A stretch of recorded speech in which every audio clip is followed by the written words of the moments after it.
It's Jessie May. It's Park. We knit and we knat and we chit and we chat and we knit and we knat and we chit and we chat and we knit and we knat and we chit and we chat and we knit and we knat and we chit and we chat and we knit and we knat and we chit and we chat.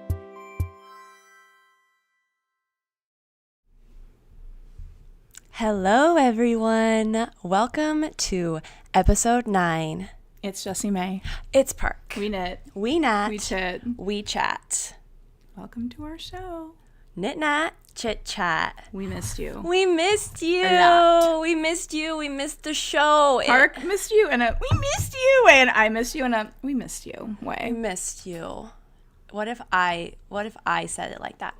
Okay, you do me Oh. and I do you. Oh my god. Okay. Welcome to our web show. We missed you. We missed you. Oh no, one of us is way more annoying than the other, and it's me. Depends on who you are. Cheers, my baby. Cheers. Cheers to all of you. Mm. Yum yum. Jessie, tell us what we are drinking right now. We are drinking a beautiful tea called Sweet Wandering from Anahata Herbals out of Duluth, Minnesota. They this has sweet clover, hawthorn leaf, and blossom, it is alleged, milky oat top, something that you would be into, damiana, and sweetgrass. I would like to sophisticate my tea palette a little bit more because I also would like you to do that. because I can't get a lot of notes from this. But you know Are you what? not getting the sweetgrass? I feel like the sweetgrass is very obvious. Yeah, I am. But it is very much just like an herbal tea, unless it's going to be like hibiscus or something. I'm kind of like, yeah, that's a herbal tea. It's delicious. We can do an education Yeah, if you're interested in learning. we can. I had this at Uwamni, which is an indigenous restaurant in Minneapolis that I love, and they have a beautiful tea selection. And I got this there. Actually, they have a brunch menu now, so I went there for brunch when I was in Minneapolis, and I had this, and it was delicious. And so I went to go order, and they only sold it in a 1 pound bag, and I said, "Sure, Sign me up." I will buy a 1 pound bag for $90." Amazing. But I think it's yum. It's yum. A little thing we like to say, like we like to call Yum. Yes, Magic Secrets has really spoken to what we are feeling today. Very much yapper energy day.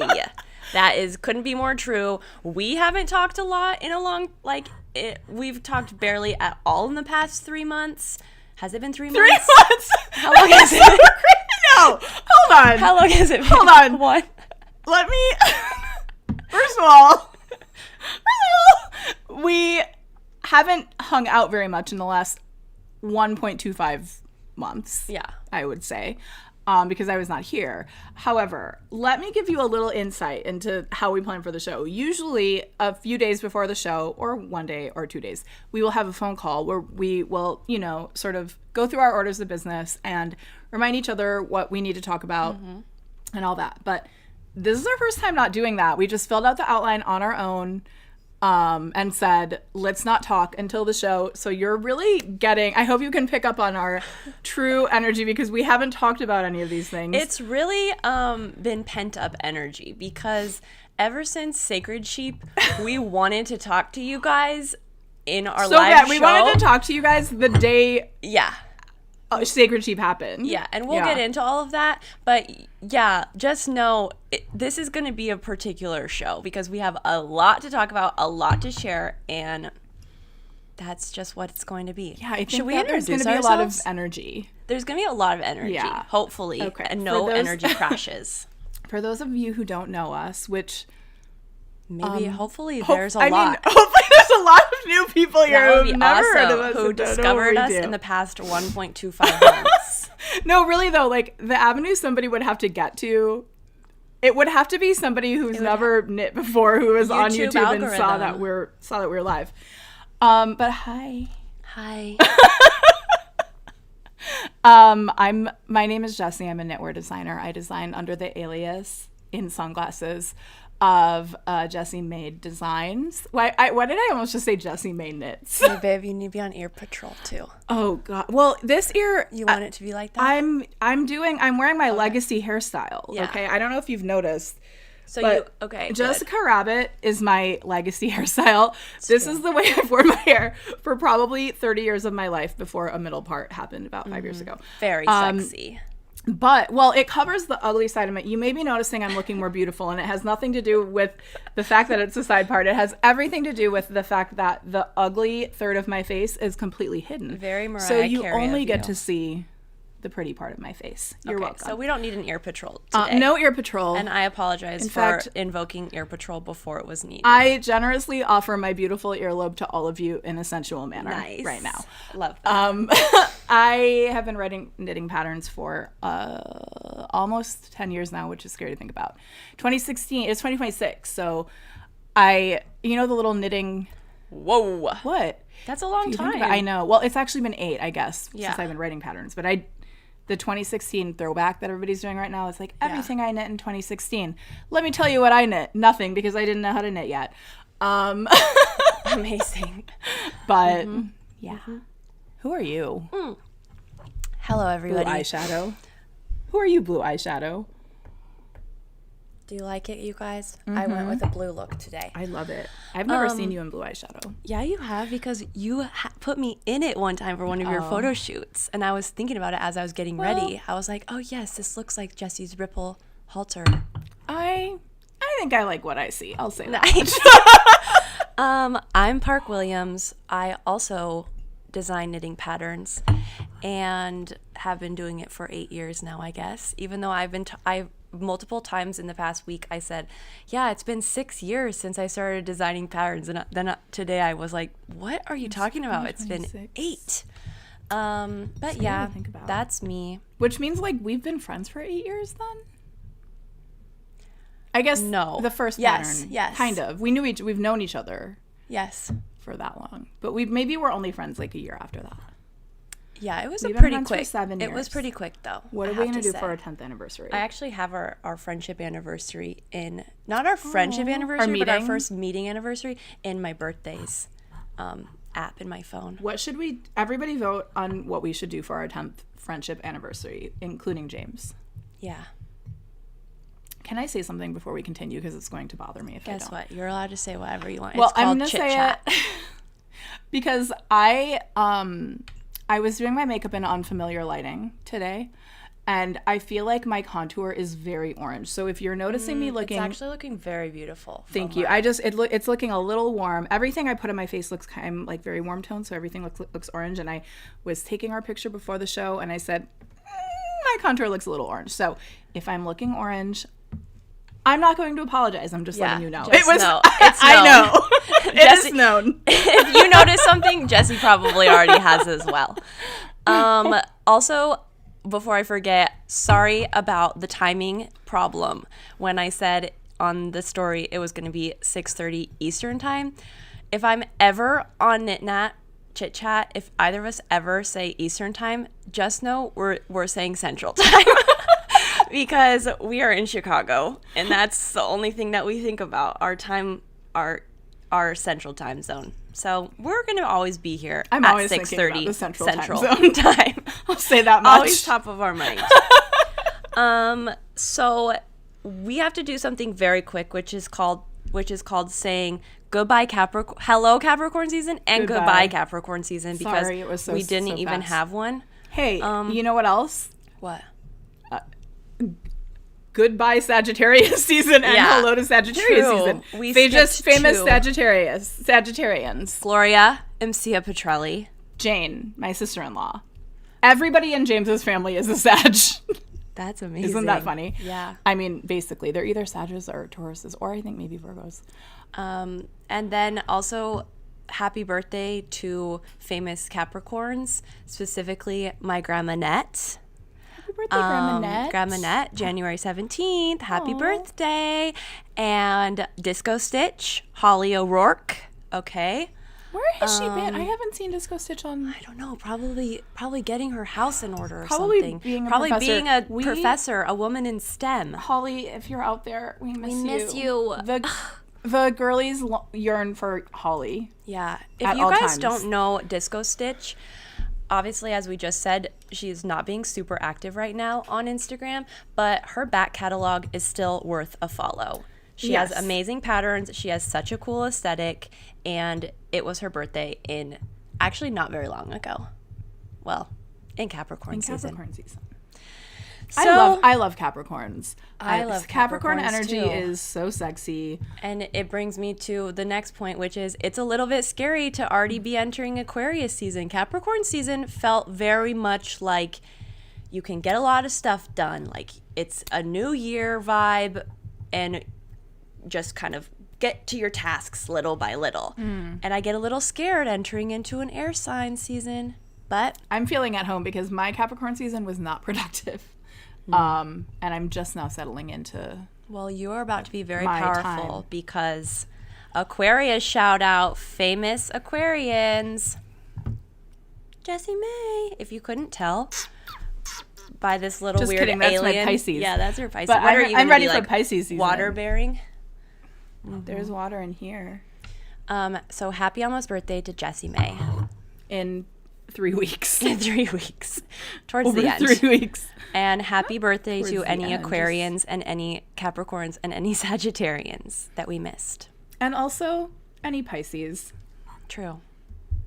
Why? Your time, because We're we're gonna gonna have- soon. Well, And it's my time. Aquarius season is my time, and so it's also So Pisces you get season. to choose. Okay. Yeah.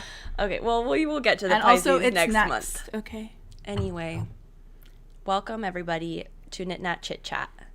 And Wait, we have another shout out. oh yeah, Who else's birthday is on my birthday? Samantha Irby, famous My author, best friend, Samantha Irby. famous author, and Jessie's best friend. She pooped me out of her butt on February 13th, 1983. That's sick. Grow up. Jessie, what lipstick do you have on today? Oh, We're trying to be better about Yes, that because like I said, okay, first apologies to anybody who's left a comment in the last 9 episodes. We've been really bad at checking them. I feel like that's something that I should be doing is like checking the comments. You do so much. But I read many comments and I loved them, and I noticed that multiple times people say when we don't do the lipstick, sometimes we're like, should we do the lipstick? No, we're not going to do it. And then people always ask. So today, what I'm wearing is Makeup Forever liner in Endless Cacao beautiful. and Violette FR. I never know if like when there's a brand with the country abbreviation at the end, if I'm supposed to say the because you know how geometry Violette geometry is France. not geometry decay, it's just geometry, but is it Yeah. Violette? It's Violette France. The Bisou Balm and Rose Latte. It is such a like really beautiful like kind of flush, just like a almost natural looking rose flush to the lips, and it's like matte, one of those like matte blurred type. Nice. So Oh, and I am wearing MAC Sweet Talk with Lip Maximizer Hyaluronic Lip Plumper. Is there a brand? it's Dior. Dior. Do my lips look maxed out? Do they look plumped? Hey, babe. You know what I just realized? I've had a candle burning in here for like all day. Yeah, Let's blow it out. I was just like getting a little bit of it. also before it gives me a headache. Yeah, that candle is the candle that the host at our Mayo Airbnb left us. That's sweet. It smells like peaches. It's very pretty, but what am I? Oh, I'm smelling the mousse in your hair. I was like, I'm getting an unfamiliar Yeah, scent. I don't like it. I know. I'm sorry. It almost smells like Nair. Ooh. Well, Okay. it smells kind of good to me, but What shall we? oh, we have to do a little bit of doming of the audience. Oh yes. Hello, everybody. Once again, if you feel inclined, we would love if you would post a photo onto your stories of you with your cozy setup, your drink, your knitting, and watching the show. We just think it's so cute and And we cozy like to when we see get to it. see it on the stories. Yeah. And so that is what you can do if you would like. If you want to give us an Aquarius season gift. That's what we ask for. What shall we want to invocate tonight? Invoke. What shall we invoke tonight? How about a peace? Peace. And maybe some other things, if you know what I mean. Yeah.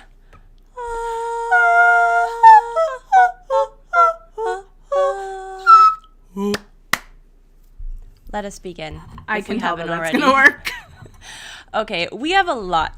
We've got a great show for you tonight, and we have a lot to hope. get through. But just settle on in. Take your breaks when you need, as we will as well. Just kidding, but we will be taking our little tea. We will be bopping back and forth, and we are going to get started on our orders of business. The first orders of business, 1, Knat, in which we will be talking about what we're working on, what we've been up to, and especially we want to tell you about Sacred Sheep, and we have a new Cocoknits product to show you.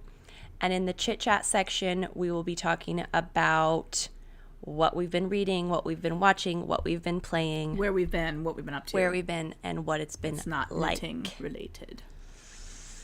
So, if everybody in the chat can say what they have been knitting, we would love to hear it, or what you're knitting right now, or what you've been working on.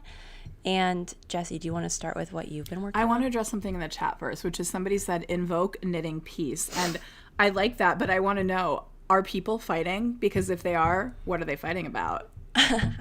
Yeah. Are there knitting wars right now? I hope Is not. anybody being We can't bad? handle anything else, you guys. Yeah, we really We can't. really need to keep our But is there keep drama our corner that happy. I don't know about? Okay, I actually like am to going to know go about it. first because I don't have any. I didn't bring my project, Hmm. but I because it is not very exciting yet because I only have like this much knit. But I am using Farmer Daughter Fibers Pishkin. It's beautiful. This Are you is the having fun color. knitting with it? I love it. Yeah. This is the color The Lazy Moose. Oh my god, it's such a moose color. It's a gorgeous brown. It's so pretty. It's kind of and- blown out on the screen, but it is very beautiful. It's very dark, deep, Yeah, when you get a little bit further back. like chocolate. Yeah, this is more accurate, I think. It's so pretty. And Oh my the god, it's so hand pretty. when you're knitting with it is so lovely. It's like squishy. sticky, squishy. Not too sticky though. No, not too just sticky. kind of like- but like a rustic. Chewy. Yes, is what I think it is, chewy. yeah. Good word, chewy. So that's what I'm working on. Mm-hmm. Jessie, And it's what is it? Sorry, I wasn't listening. what is it? No, what are you working on? Oh, that's because I didn't say, actually. Thank you. I was like, what do you mean? You just described the yarn perfectly. You don't even know what it is? I am working on a new design that is a brown vest, and it's going to be like longer, and it's going to have bow at the top, like it's going to have lots of ties down. It's going to be very cute. Oh right, I remember now. Mm-hmm. Sorry, something you're gonna get with my legacy hairstyle is a lot of fussing because it's looking a little messed up to me. Sorry about that, but I will be fidgeting with it a lot. Okay, is it time for me to talk about my project? Yep, So, it is. okay. First up, we have. This is so cute. I wanted to do a little, like pointelle pattern tank top. It's going to be like a similar silhouette and construction to the Sunday Swirl tank from last year. I just had fun with that. So it's like kind of little It's flowers so and then pretty. a lace column. I think it's so cute. I think it'll be cute for spring. This is in Watering Flock Cotton Lino in the color Petal. And it's so soft and nice. We love this yarn.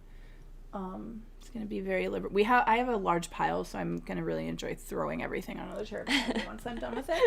And the second thing I'm working on is a sock set for spring. It's either going to be 2 or 3 pairs of socks in one pattern. It's like the same pattern for everything, and then the chart, and then sort of like similar detail on the edge. It's just going to have like a certain ribbing on the edge, and then the chart is just going to change for each of the 3. So it'll be 3 sock that's a good patterns in idea. one. It'll be cheaper if it's only 2, but This is my second pair, That and it's pink. kind of like hot pink, little V. Let me Let me use my big arms. Oh. I was gonna put my thing. Yeah, my. Wait, put your arm all the way in so that you can see the pattern. Yeah, it's like little diamonds. Yeah, with a little like lace column on the edge, and this is in Coats and Company Cottage Sock. It's just a superwash and nylon blend, but it's interesting because it has a little bit of tooth to it. It's kind of like grippy, so you won't be like slipping around on the floor. And Yeah, it's it's very nice. squishy. Yeah, so I love it. Isn't that a pretty pink? And those are the things that are on my needles at the moment. Love that. We have a lot of finished things, obviously. Yeah, we're gonna rapid fire these. Because I think. when was our last show on here? Was in October on the YouTube. So yeah. Our sit sat. Oh, that's We had a right. sit sat in November. Good for us. Good for us. Good for us, truly. But I feel like we probably talked about a little bit of stuff, but we didn't really like talk about stuff. You know? Yeah. So I'm gonna start with what I'm wearing right now. We both could. This is the Arctic. Good. Oh right. The Arctic Armor, kind of hard to say, sweater design, and I showed it a few times ago when I was still working on it, but it will be coming out at the end of the month, January 30th, so very soon actually. It's garter stitch with the same like slip stitch detail of my Gushy garter tank and the salty water sweater and tank top, and then like a very simple slip stitch raglan and neckline situation. And then my favorite is the big voluminous bubble sleeves and bracelet length. A beautiful length. Very fun. This is in the Wandering Flock Fluff, and I cannot remember the color, but it is the only icy blue color in the lineup. So, And it's beautiful. I love Thank it. you. Perfect for north of the wall. yes, icy blue January vibe. Size inclusive and made in the USA. Yes. We love to see it. Do you have any size inclusive made in the USA things to show? I have this shoe sweater pattern that is this dolman sleeve top that is coming out in February. I haven't decided on it. I want to release it in the beginning of February. I need to photograph it still.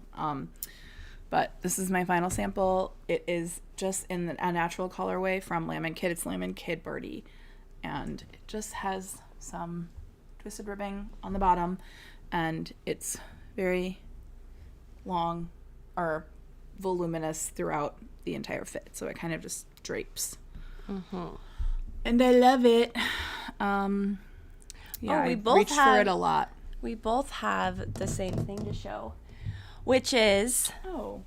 these were from our Sacred Sheep. I'm laughing at mine because I hadn't knit a pair of socks in a while and they came out so big. Have I shown these yet? They're so weird. They're so wide. What the hell? I need to show you something else. I'll talk about this more later, but like look at the difference in shape of these socks. This one is so Also, it's like it's been thick in the middle. It's been a long time since I've seen socks with just a contrast color of the ribbing and the toe. Whose do you like better?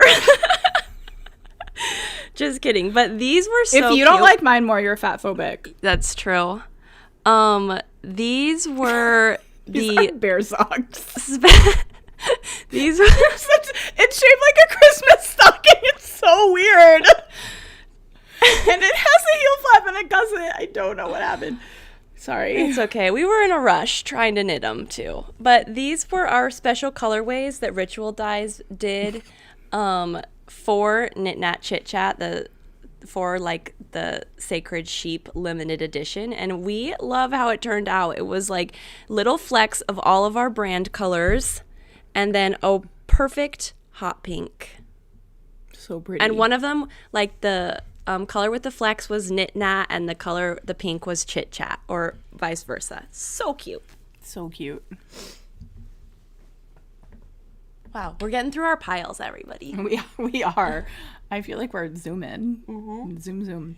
Okay, you showed one sock. I'll show another sock.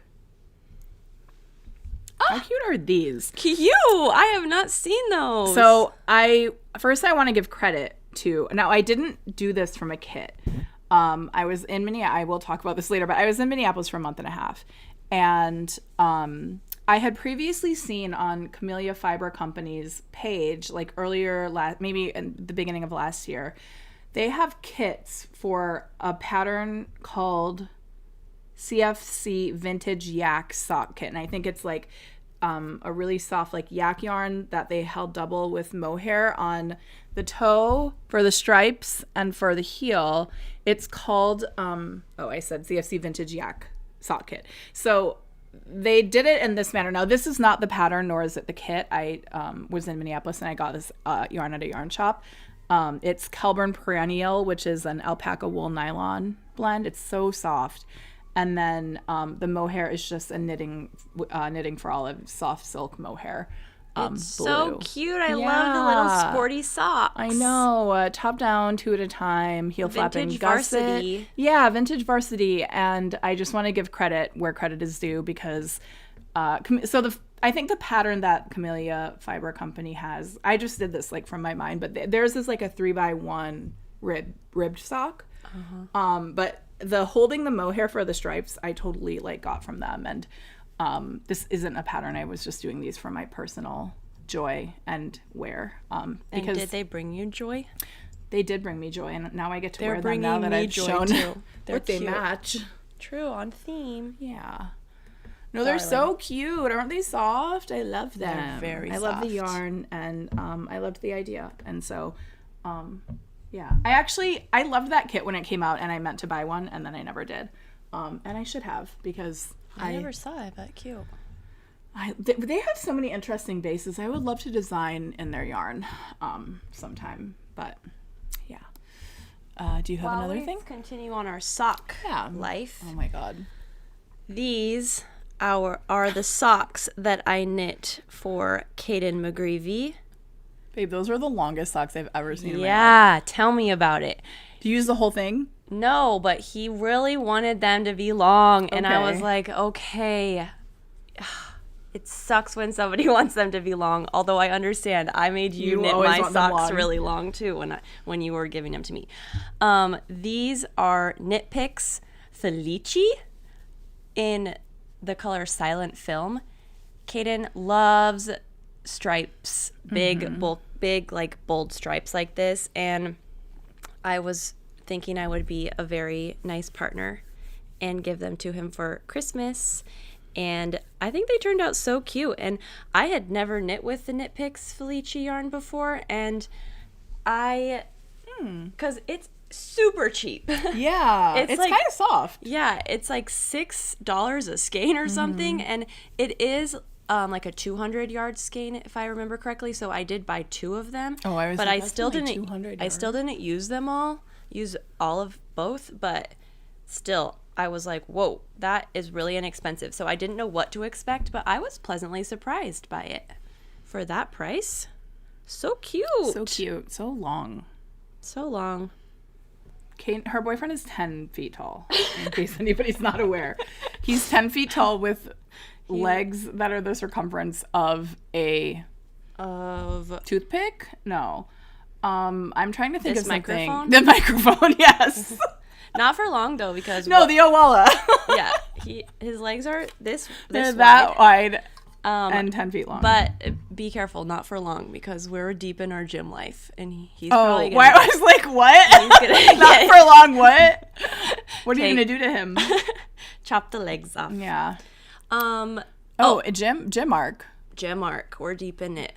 Yeah, so you can probably tell, Getting beefy. right? Yeah, I thought I smelled the beef. Well, oh I yes, have more. I'm gonna switch over to. Can I just show my 2 things on here so Yeah, I of can course. get the technology out of the way? Yeah. I was really in my gift knitting. I wish I had a hair tie. Oh no. It's okay. I was really in my gift knitting this year, which is unlike me. And I knit my brother for his 30th birthday. I think I talked about this. I knit him a Stash Buster sweater, and then I loved it so much, and I knit my niece also a Stash Buster. So get ready for some really cute stuff. 1 second, please. How do I do this again? Oh, yeah. Okay, so this is my... Both of them are my stash busting patterns, the Stay Pull and Larkin Knit. And I knit the one for my brother for his 30th birthday, and I was like, I should always have a stash busting sweater going because I have so much stash and I just love knitting it so much. And then look at how cute the one on my niece is. So bright sweet. colors, exactly what I love, and I'm really happy with how it turned out. So those are my other two projects, and fade us back. I still got it, guys. I still know how. Yeah, love that. Very you. cute. I guess on theme, relatedly, it looks like a stash buster, but it's not. This is just a pair of toe up Fleegle heel socks that I knit from Spin Cycle Dyed in the Wool. This wool was gifted to me from Spin Cycle at Sacred Sheep. It is their sport weight base, dyed in the wool, like I already said, and the colorway is Bomboloni. And pretty. isn't it pretty? Oh my god, it's so like swampy and cute. I at first I was knitting them for myself, and then they ended up just a little bit too long, and so then I was going to give them to my partner. They were too small for my partner, and so Goldilocks. the person that they're going to go to is the person who actually saw these in my stories and said, uh-oh, I'm getting Spin Cycle billed, because he loved the color so much. These are going to be for James. James and Watts, the lucky recipient of many these pairs of socks from me. And every time I ask him if he thinks they'll fit, he says every size of sock fits me. And it's true. It's true. They do somehow. I don't know how. Fits. True. Okay, I have one last thing. Again, gift knitting. Oh my Who God. am I? Truly. I really am. You've changed. Yeah, I usually. This am is the super first time Park selfish. has ever knit anything for anyone. Actually, this Hey, season. that is fake, but Only kind of. Okay, so this kind of leads us into our Sacred Sheep, but just a little bit. But this was the special exclusive Ritual Dyes colorways for Sacred Sheep, Marionberry. And something else about Caden McGreevy is he is a real purple boy. He's a wizard. He loves loves purple and he likes black. his favorite color. In fact, his favorite color is a purple black. Yeah. The deepest purple you can get. And so he saw Ritual Dyes stories. He didn't even see my stories at Sacred Sheep. He saw Ritual Dyes story and saw the Marionberry colorway, and he says, he messaged me and said, wow, that Marionberry yarn's really pretty. Hinting. And he said I think I like what I see. He said, I think I like what I see, and I think I would like it as a cool cap. And so I knit him my pattern, a cool cap, out of the Marionberry. Brave of you to put that on your hair, babe. It's been a little bit of a struggle tonight, no offense. Cute. And this I like it when it's like a gnome. I do too. It's very Deegan. It's true.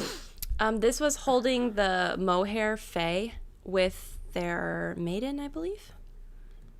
It's so cute. No, sorry, priestess. Priestess with fae, and it's really cute.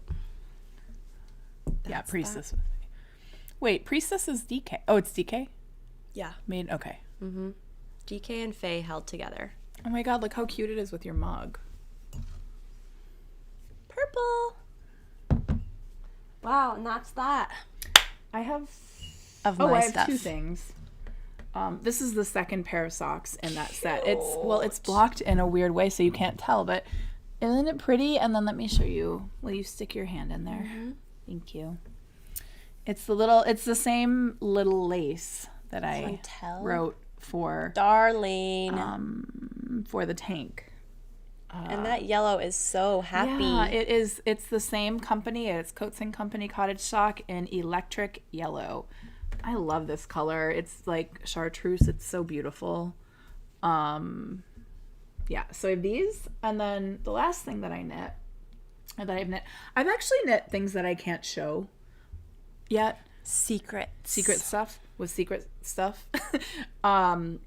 But I made a curtsy collar. It's so cute. She wore it at Sacred Sheep. No, I wore it at Thanksgiving.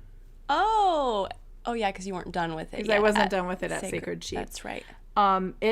This is Lamb and Kid Birdie, which is alpaca and silk. Nice. And it's so cute. No offense, it's so cute on me. You should see it. It was so cute. I love when I get to dress like this because my inner self is frilly baby girl like this. Definitely. But it's like not always like practical or comfortable for me to dress that way. But I do feel very myself when I'm wearing something like that. I'm tired.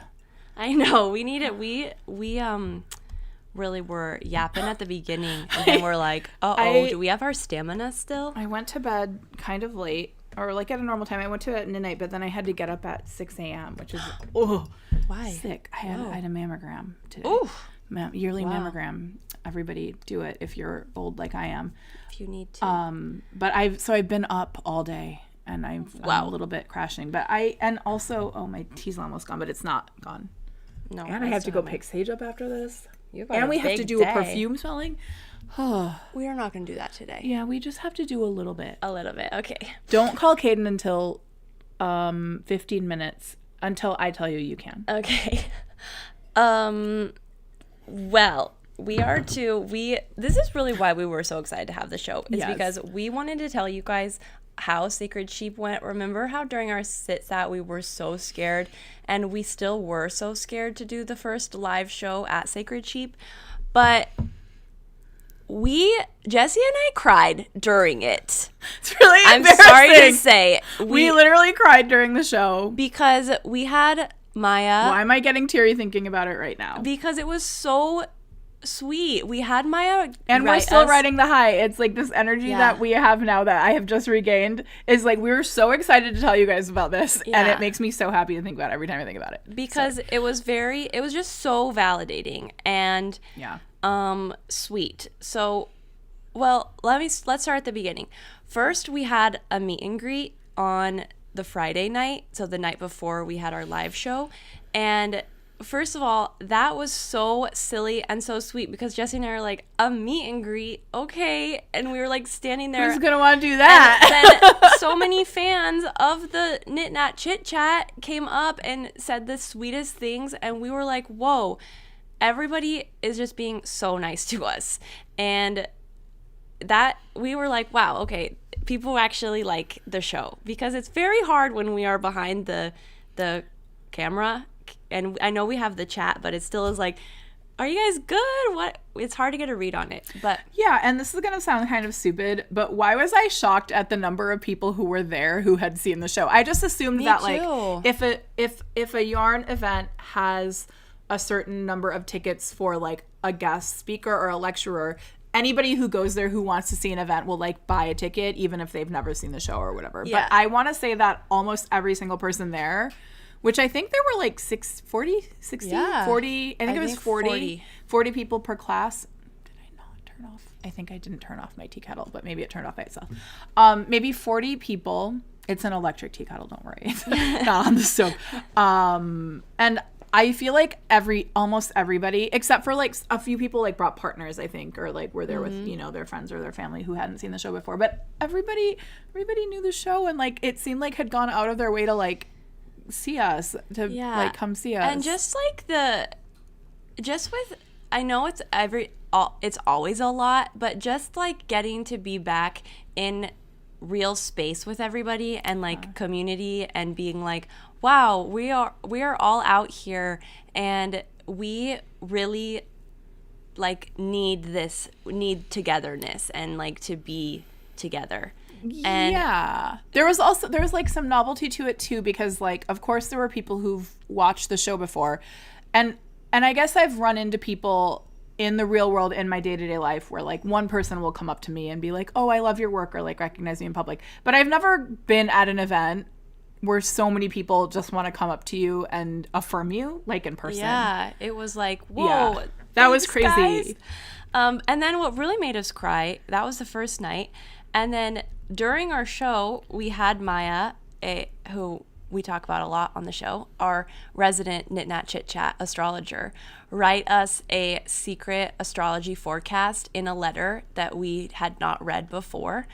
And in classic Maya fashion, she just like also validated us with the stars in our forecast and had us like look out at everybody in the audience and like really breathe it in and like see all of the faces. I'm gonna cry again. But like see everybody's faces like looking at us and watching the show, and it just was like, yeah, it just really moved. It really moved us both, because it was like, whoa. When you just don't know, and then there are people so like scared, pouring into you, and you're like, oh my gosh, thank you guys, and very mutually, because it was like I was feeling gratitude for everybody there, and they felt like grateful for us too, and it was like, wow, this is really beautiful. Yeah, it was sweet. So thank you everybody who came, and thank you everybody who's watching this show. And now I've cried at 2 of Knat and Chit Chats. I have tears in my eyes, but you can't tell, and it might come out on this side, but it's being covered. Also, in that vein, we're going to show our sacred sheep hauls, but at the meet and greet, we got presents. Oh my god. Oh my gosh, you guys, hold on, please. From my crying, Okay. Can I use your same tissue for my eye? Ooh, sorry. Hey, it's okay. I mean, sorry for you. I want to get your germs. I want to get your eye mites. Jana and Tegan, who came to our Lamb and Kid events, came to the meet and greet at Sacred Sheep, and they were both so sweet, and they brought us the most like curated, perfect presents. So imagine me, a pickle girl, getting handed a pickle candle, and if I can find it, a pickle charm. And they brought us... And imagine me, a sausage girl, receiving a beautiful sausage that I immediately ate when I got home. So it's not here. It was like... And some beautiful crackers also, but I don't identify as a cracker girl. I strongly identify as a sausage girl. Yes. So, sorry, this reminded me of something, but don't mind me. We both like were screaming when we were handed those presents, because it was like, whoa. Everybody, like, what? Somebody thought how? Everybody's too nice, so nice, and I'm not looking. Jessie has more surprises up her sleeve, but everybody's so nice, so sweet, and like we said, we were just feeling very validated and fluffed, and we left the weekend being like, oh my god, we love everybody. And yeah, Sacred Sheep was so gorgeous. Fun. Show the bag. I mean, you probably will later, but. This is the bag. So cute. Show her face. Oh, yeah. Isn't it so beautiful and pink? So cute. I'll just get into my little haul, because I've already shown it on Instagram, but I've this is feeling a little bit like when I get home tonight, it's like my birthday all over again, or like Christmas or something, because I've kept a lot of my haul in the bag for We haven't been using our treats. We save ourselves for you. Because I wanted to remember to show you guys. So I haven't even opened this yet, but this is a metal book rest that I actually got at Ritual Dye's store. And obviously it's the cutest pink ever. So that I will use for my book to set up when I'm knitting. By the way, Ritual Dye store is the cutest store ever. Park had been there before, but I had not. Yep. I loved it. It was so cozy and beautiful. This is another pretty. This that is color. Is this plum? What is? Yes, plum drop. Oh my god, I love that. Gorgeous. This, back to Spin Cycle, this is Port Fiber's exclusive Spin Cycle yarn. Gorgeous. Loved. I thought I was going to use it in my brother's Stash Buster sweater, but I was like, sorry, that needs to be something else. Sorry, John. And okay, you also have some of this, but I do. Deegan, these are Deegan notions. So we love Deegan, and she has such cool tools. So scissors and smiley face. Beautiful. And I haven't even been using those. I can't wait to have my smiley face She's out. such a good girl. I know. Okay, and then last thing is, so Jessie and I, we finished the show on Saturday. We did our shopping on Saturday, and then we had to fly out at 1 o'clock on Sunday. And we woke up on Sunday, and we had just our travel clothes on. We were all packed up. I'll just say it. I was looking ugly. I was looking ugly as well. We just were not ugly, but we were just in no makeup and travel. And we were like, oh, I want to go back and look at more of Sacred Sheep. Well, no, here's what had happened. Okay. We didn't really get a chance to shop. No, we didn't. Like the whole weekend. It was really like, it was kind of intense. It was bustling. We were talking to people the whole time. And like there were things that we had wanted to do that we didn't really get to. And then we had to fly out on Sunday. And we woke up in the morning and I said, I wish I had a skein of Spin Cycle for the plane. And also I wish that we had grabbed the patch kit from Ace and Jig because I really wanted one. And I said, and I forgot. Yeah, the patch kit was so beautiful. And I want to go, well, we can't go. We have to catch our plane. And Jessie goes, well, we could. We could go really fast. And I was like, I'm not sure we can do it really fast. Well, we were on a little bit of a crunch because we had a ride, but our ride, Lindy had her own plans that morning. So she was out having her plans and we weren't exactly sure when she was going to get back. So, and we, like I said, we had a plane to catch too. But we did it. We said, okay, eye on the prize. You go to Spin Cycle. I grab us the patch kits from Ace and Jig. Yeah. We say, head down. Sorry, everyone. We have to catch a flight. And we did it. So we barreled on in like little trolls. I wearing my disguise and Park wearing her disguise as well. We ended up having to talk to people anyway. Like a few people like needed to chit chat. But I ran in and I actually grabbed a skein of Spin Cycle and I went to pay for it. And Kate was like, no. And then I just got to walk away. So it took no time at all. And Thank you, Kate. That was so sweet. Unfortunately, there was only one patch kit left. But it's okay because we've solved it. We said, there's only one patch kit left. We'll share it and choose the ones that we like. But then I know. I want to note that the original intention is that we were going to share it like good girls. So look at this patch kit that turned us into little fiends on Sunday running through Sacred Sheep. If you're not familiar with Ace and Jig, they make beautiful, ethical clothing, and they use these textiles that are just like, I think they're made for them. Mm-hmm. And they're gorgeous. There are just so many. Here, I want to show you all of them. Yeah, so the idea of the patch kit is that here's some squares of their gorgeous, very unique fabric for you to use on mending and patching items.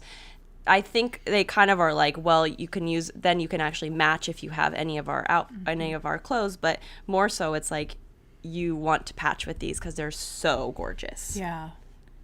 Okay, I'll give you half. Why? You don't have to do that. Because then we can show boom, boom, boom, boom, boom, boom, boom. Ah! So pretty. So pretty.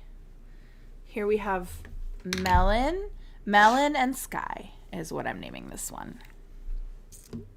Stripes. Here we have Strawberry Burlap. I wish you could feel these because it's just beautiful woven. Yeah, fabric. It's so stunning. I love this one. Oh, I love that. Cool. Here we have Army and sky.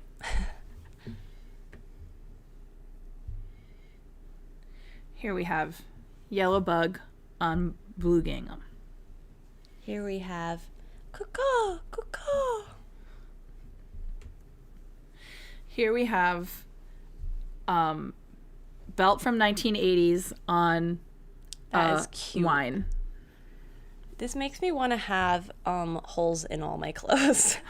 Literally. It makes me want to have a lot of things to mend. I actually was This wearing is one of my favorites. a linen skirt. Oh my God, I love this one too. A linen skirt or a linen shirt yesterday that I noticed had a hole when I took it out, and I said, I have just the thing. Because I'm about to enter my visible mending arc. Me too. This is so cute. Oh my God. That It's one's like so little, cute. It has little, like, flowers flowers. on and leaves on red strawberries. This one's so cute too. Oh my God, I love these colors. Look at this plaid. It's like Technicolor plaid. I'm taking some from your Yeah. Oh my God. So cute. This one's cute on both sides. Retro polka dots. So fun. Retro modern. And the last one. I hope you enjoyed this patch tour because they're yummy. Yeah, they are yummy. Here, let's artfully return Display them again. Oh my God, look at the back of this one. It's so cute. Looks All of them little are bugs. like almost reversible. Oh, and while Jessie is artfully putting her patches away, this is my last part of my haul, which this was about the first booth that I saw in Sacred Sheep, and I was like, this is exactly what I was looking for. I really wanted a gorgeous mug, and this is from Fun is Forever, and it is a really beautiful pale lavender color. Yeah, and no offense to yarn, we obviously love it, but we're surrounded by it all the time. But when you get to walk into a yarn festival that has beautifully curated other items, which is exactly what Sacred Sheep is, it's like, I want that, and I want that, and I want that, and I want so that. nice. And like, I usually, it's like, I could go to a festival and not buy anything, you know? Yeah. Like, and that didn't happen here. That didn't happen there. Too much good say stuff. that much. Okay, I'm gonna put my haul back here. Hold on. Oh, also in Is there like a tie for this? yes, right here. Also in the little VIP bags for the first night, there was the Wren Bird Arts washable mending transfers, which, like we said, we are in our visible mending era, and I'm excited to use those.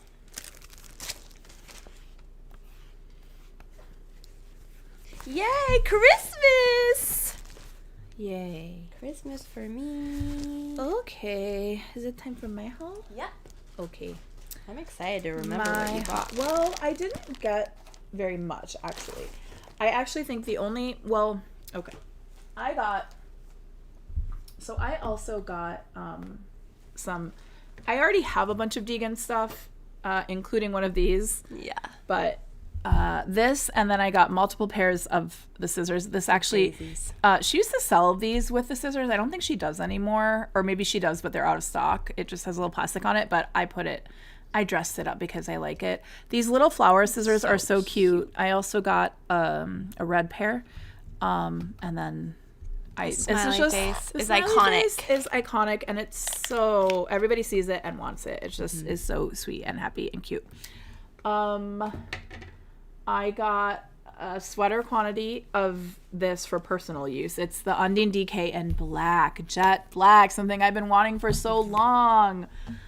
I want to knit something for myself in that, like either maybe a t-shirt or like something mesh, or maybe even one of these that I'm wearing right now. I got a sweater quantity of Spin Cycle Dream State so I can knit my partner a sweater. I was saying that I've never treated myself to the luxury of just knitting a sweater straight up out of Spin Cycle. Mm-hmm. I always use it as sort of an accent or something because it is a little pricey. Ghost Ranch is so pretty. It's so beautiful. It's like blues and pinks and yellows, and it's like kind of earthy, but also it's like, I don't know. It's beautiful. Katie, yes, we did see Deacon's wedding photos. Yes, so cool. so I loved the hat. Cute. So cute. Congrats to Deacon. Congrats. And then this is from the weekend. It's not from the actual event because Ritual Dyes wasn't selling fabric there, but Ritual Dyes, the yarn store, sells fabric. And as we know, I've recently gotten into sewing. So I got this beautiful poppy colored linen. It's showing up a little bright red on the screen, but it's kind of, it has that linen-y, almost like washed red look. A little bit coral. A little bit coral, but also it's not quite as dark as it looks on the screen. It's kind of lighter. So pretty. So beautiful. A nice, I think that's linen. And then I got some woven fabrics. I think these are all Fabulism. This one is just like a beige window pane. I will make something out of this for myself. Pretty. Maybe a top. That's perfect for you. For the summer. And then these two beautiful wovens that I want to do like a dance shirt, regalia dance shirt for my partner. He wears a lot of these colors in his regalia. So I'm going to do a woodland dance shirt for him in that. Pretty. And then James had sewn the Caleb shirt from The button up? Yes, the Caleb button up from Closet Core or Helen's Closet, I think. Sorry, I'm not like well versed in sewing designer, so it's like it's not immediate to me, but I saw this fabric and I thought it would be so pretty to do like a button up for my partner because he likes to wear patterns. So So pretty. yeah, I think that this would be really cute. Gorge. I think that And your fun is forever Fun pottery. is Forever pottery. And then I wish that I still had the tags. These are hand poured beeswax candles from Minnesota. It's like her friend. I think it's a personal friend of Let hers. me smell it. I love beeswax smell. It smells good. so sweet. And then it's like flower, like these So little flower cute. candle holders. So I got the lavender, which if you follow me on Instagram, you know what colors are in my apartment. It's kind of hard to tell with And the this lights pottery being dark. was like called to us. Oh, it was like a bright blue, a lavender. Yeah, and the way it all pink. looked together, it's like So cute. it's so beautiful. And then there's this bigger one that is kind of peach. Isn't that gorgeous? So pretty. I love it. I think Let me it's so smell that one beautiful. too. Don't you love the smell of beeswax? Yummy. It just smells sweet. So I think that's everything. Well, For let me. me take a little intermission because Cute. I Wait, forgot is this to a new show pair? you. Yes, I forgot to show you my cutest thing that I Oh my knit. god. I was showing you all my socks and stuff, but meanwhile, I had the cutest thing in the whole world to show you. These are my little Miss Muffs, and I did a second pair. Okay, look at Wait, what yarn is that? This is Knit One in Chicago's exclusive spin cycle color. What? I need that. It's so cute. You have to only get it from them. So Knit and One. I will. What was it called? The colorway was called something really cute, and I'm Oh not gonna my! remember. I need that. It looks like sherbet. I know. Okay, can I put these on for you because they're so Yes, cute? you can. You have to wear it for the whole episode. No, I want to put them on after you. Please. They're warm, they're stuffed, and most important, they are so cute. Oops. They're adjustable too, so you can put them at any ear height in case your ears sometimes are higher than the day before. This is the real ear patrol. Your ears will never be showing in those. Cute. I don't need to put them on, actually. It'll mess my hair up. No offense. Little Miss Muffs. Yes, and out of Spin Cycle Plump. So cute. So cute. I love them. I love that color. I know. Great job, Knit One. I said to them, When did you get that? Before the pattern came out, probably early December. So pretty. And I went into Knit One and I grabbed this plump because I was like, oh my god, I love this color. Did they fame recognize you? Yes. they had my Gushy Garter hat right on display. It was so nice. And I grabbed the plump and I was like, oh my gosh, I haven't seen this Spin Cycle plump, which is the exact same thing I did to Casey at Port Fiber with the exclusive colorway. Yeah. I was like, I've never seen this color of Spin Cycle. And they're like, well, yeah, because it's our shop exclusive. And I was like, oh, I'm so happy I came. Spin Cycle and these shops really have a good thing going with that. Yeah, Like, how fun would it be to have picture an this. exclusive Knat Chit Chat exclusive colorway? colorway? Please, from your mouth to Kate's ears. I'm gonna say, can you Rachel's just ears. copy Knit One? Just kidding, Knit One. Yeah. No, we're gonna get more of that Knit One. Yeah, it's we so are. cute. Um, So that is really our Sacred Sheep roundup. So fun, loved it.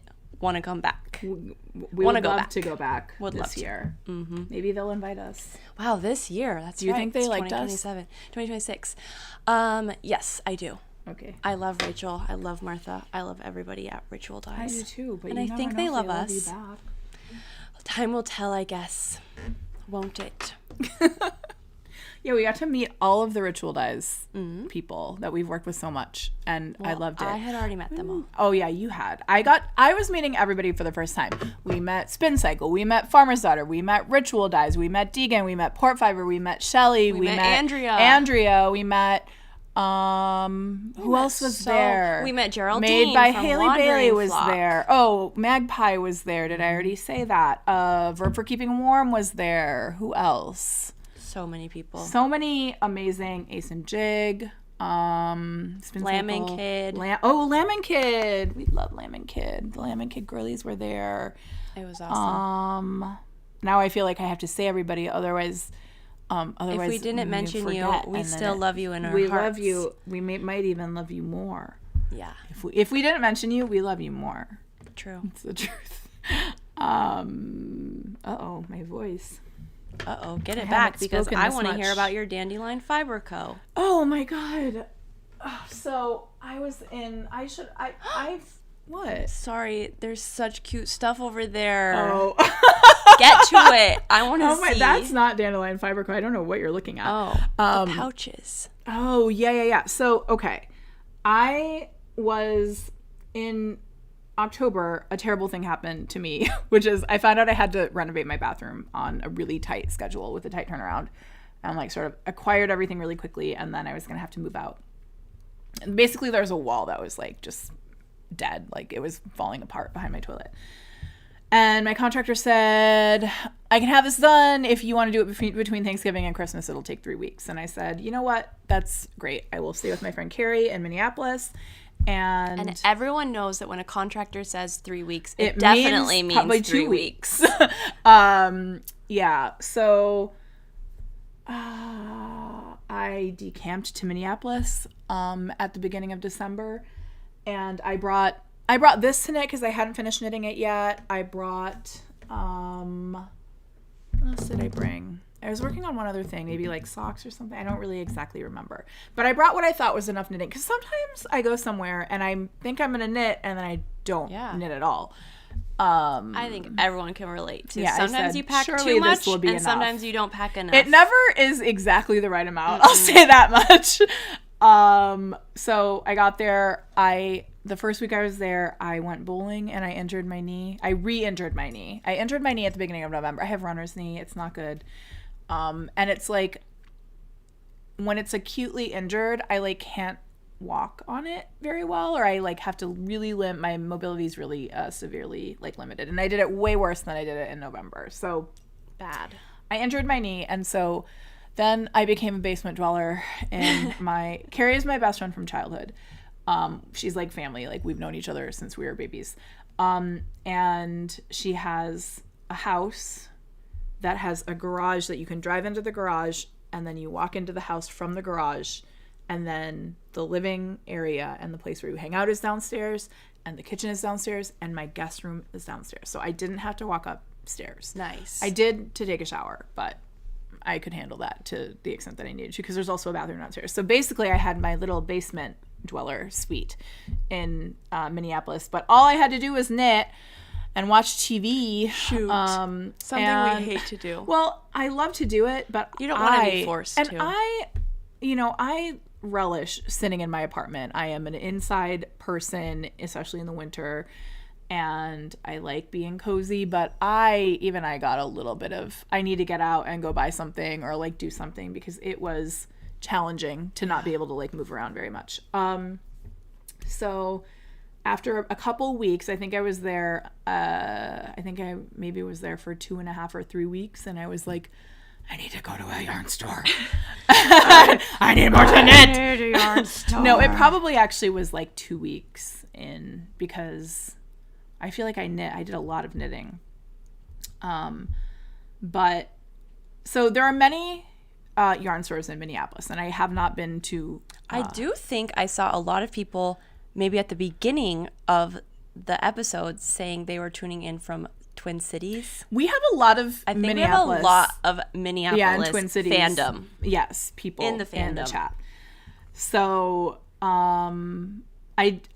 many amazing yarn stores in Minneapolis, but I ended up just going to this one because they carry the brands that we work with frequently. So it was the only place that I could get like Farmer's Daughter and Wandering Flock and Ritual Dyes. Ritual Dyes, rare. I know. I think that Ritual Dyes only recently started wholesaling, and then I found out. So one of the co-owners of this yarn shop, Dandelion Fiber Company, so sweet. He gave me a little bag so I can show you. Dandelion Fiber Co. It's in the Lindale neighborhood in Minneapolis, and one of the owners, Laura, recognized me, and she said, I love your work, and she gave me the free bag, and she gave me something else that I'll show you. But it's I forgot what I was talking about. I went to this yarn store. It's in the Lindale neighborhood, and I fell in love with it. They have, in addition to like all of these brands, companies, dyers, companies that we work with or collaborate with, they just had a beautifully curated selection of other yarns, and then also like really well stocked in sweater quantities. Also rare. Really well stocked in like every color and every base of Knitting for Olive and Sannisgarn. Oh yeah. That's how we pronounce it, right? I don't know. We looked it up once. And it was just like beautiful, and I loved it there. I went back there like 3 or 4 times. Amazing. Became a regular. They also had a beautiful selection of notions. Like they had let me just get to it. We love notions. Let me get to it. Yeah, please do, because I'm literally staring at these pouches like, tell me about My name them. is Jessie, and I have an addiction. It's like I'm pretty good about not buying certain things, but when I like a thing, Yeah. and a thing that I like and that I will always buy is a pouch. Another thing is a tray, like a little tray, but I will always buy a pouch, and I got 3 pouches So on cute. 3 separate occasions. There's this one. I love like a little pencil case type. What do I have in here? In here I have stuff for beading, actually, but Band-Aids. Rose in April. It's Rose in April, made in Portugal. Why did you not tell me about these immediately? We were going to discuss it on. I didn't want to. I didn't want to BML.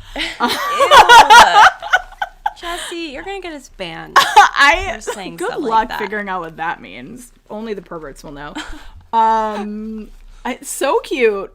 I love it. So this is. Let me touch it. number 1. You know Okay. what? I need this one. I feel like I can't show it because it's What? It's secret? a gift, and I don't want the recipient. For me? No, but you can order it from them. I'm sure. Well, they have more. We need to show it, and no one will know who they are. The recipient doesn't know. Okay. Also, yeah. That is so cute. I'm copying. I'm copying this one immediately. You can barely tell, but that is hot pink. It's hot pink. That is so cute. Do I have anything in here? Let me check. And look at how thoughtfully, like the zipper is darker because I've the never fabric heard of is this darker. brand. Because it's from Portugal. But let me tell you, they source stuff from all over the world. There was like a delivery that they had gotten from Australia. It's like they really, really great taste.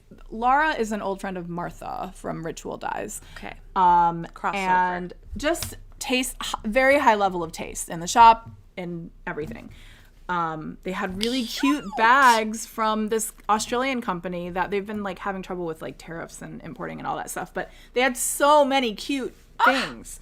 Guys, if you live in Minneapolis, go shop to for us so I can live vicariously through you. Another pouch. Now, in all fairness, this is not for me. Cute. This is for our friend Alexis Wilson, one of the funniest people on the internet. Messaged me one day and said, do I need to learn to knit? And I said, yes, you do. She loves a little hobby. So I got her just As like... if we would ever tell anyone. Well, there Well, actually no, there are specific people where I'm like, I don't think that you have a personality for That you knitting. would like and this. that's okay. Yeah. Alexis, I do not know Alexis, so this is just parasocial. I love following her. And she makes miniatures. So Dollhouse. like miniature dollhouses. It always reminds me of the Art Institute installation, like the little miniature rooms, because they are so intricate, tiny, books on the shelf, lights. It's amazing. So that is definitely someone who can pick up a hand hobby. Alexis is so funny. When Twitter was one of the funniest people on Twitter. Now you can find her on TikTok, and she is... Is it just Alexis Wilson? It's just Alexis Wilson, number one Queen me Latifah double-check fan. Alexis Bunheads Wilson. She's so funny. She is and I know her through Sam. But I feel like before Sam, I knew her through her tweets because she just is so funny.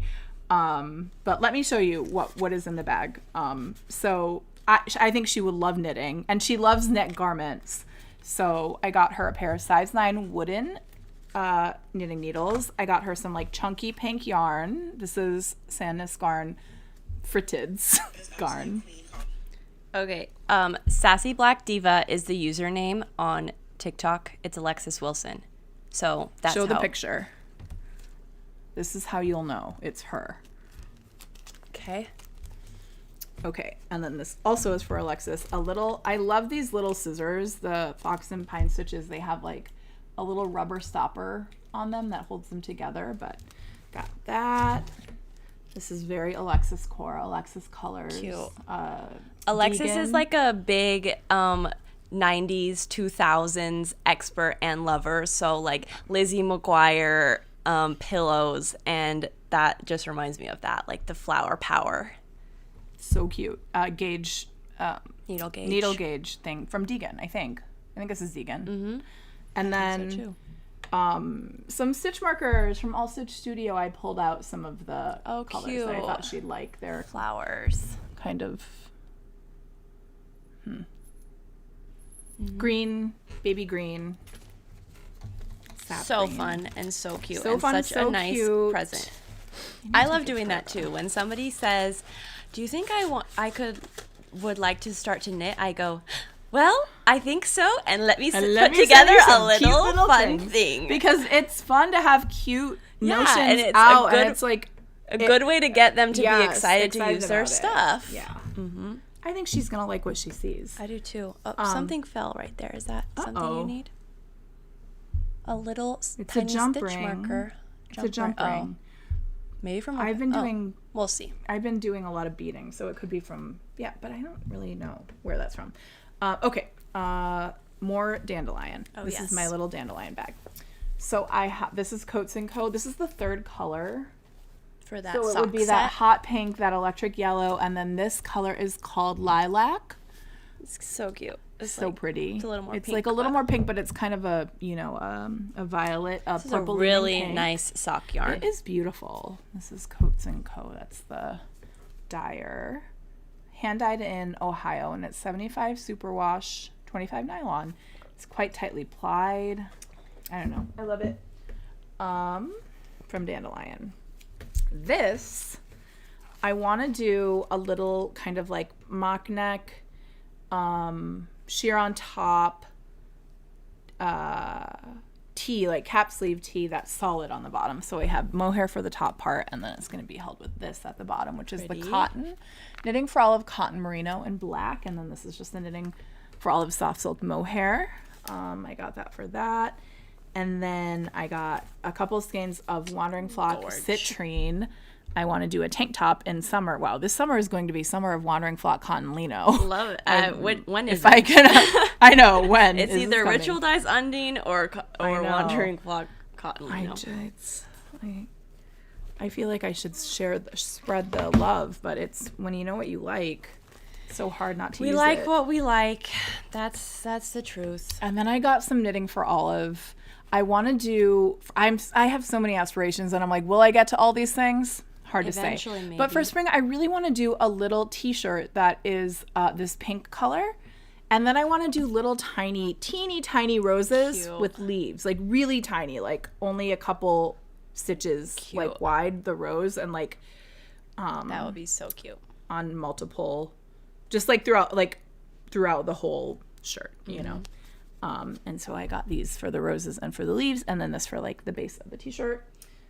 You were very inspired. You can I tell, was inspired. I was you can so tell inspired. it's a good yarn shop because when you go there and then you get inspired by what they already have, in addition to what you went there for, And it has everything you to keep do going back. with how it's laid out and like how everything looks. And also there are Colors. always people who are clearly like they're, you know what I mean, involved in the community, people sitting in the front of the shop, which is beautiful, like knitting and like Cute. chatting, and everybody knows each other, and it was just sweet. And then I got this, which is Circus Tonic Home Handmade. It is any guesses? Did I already tell you about this? you already told me on text. Oh, okay. I think. It's the color is Toasted Sesame, and it is merino possum woolen spun. It is Possum. 80% non-superwash merino, 20% New Zealand possum fur. And it is alleged that these are an invasive species in Australia. So, no offense. New Sorry, New Zealand? That's what you said. Oh, New Zealand possum fur in New Zealand, yes. And you know what? I would believe that. I think that there are so many species that are endemic specifically to New Zealand, but I imagine that the ecosystem is easily thrown off balance with that kind of thing. Truly. So, but I went there and she showed me this yarn, and she's like, feel this swatch. We call it our emotional support swatch, and it is so Like when it's blocked, it's when even it's blocked, softer. it is so soft, and it was does so feel soft. like it would be like a cashmere almost Yeah. vibe. And so I really wanted to. No, there was something really. They said something about possum fur that's like it's the warmest. I need to fact check. I don't remember what it was.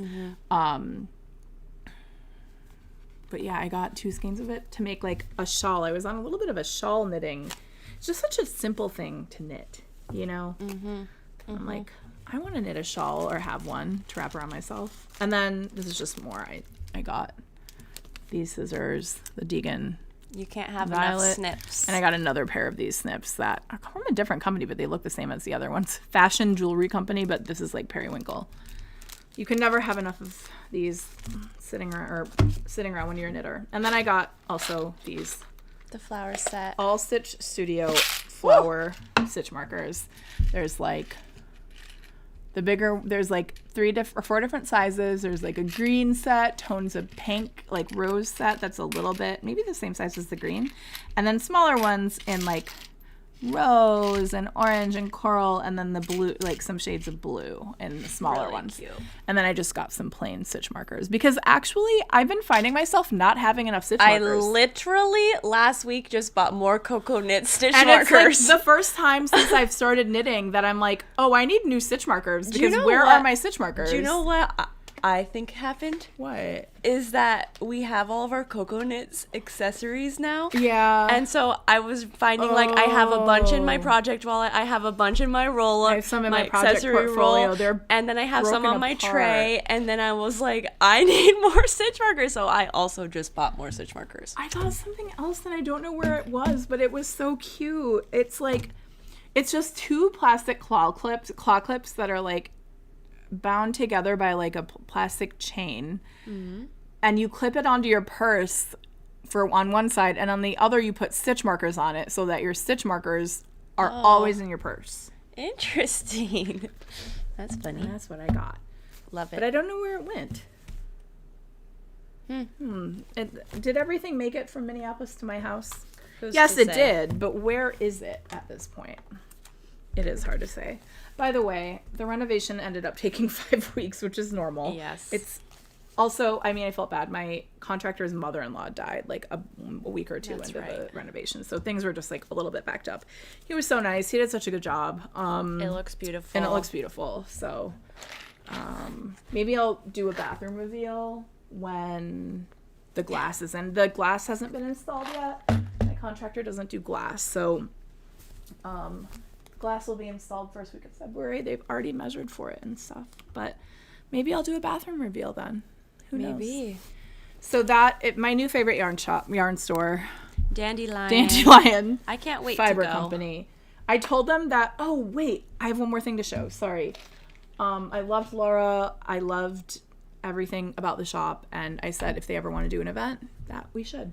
We should. And they did say that maybe me, you, and James could come do an event. Yes. So this is what Laura gifted me when she said, I want to give this to you because I love your work. My husband is a woodworker or does woodwork.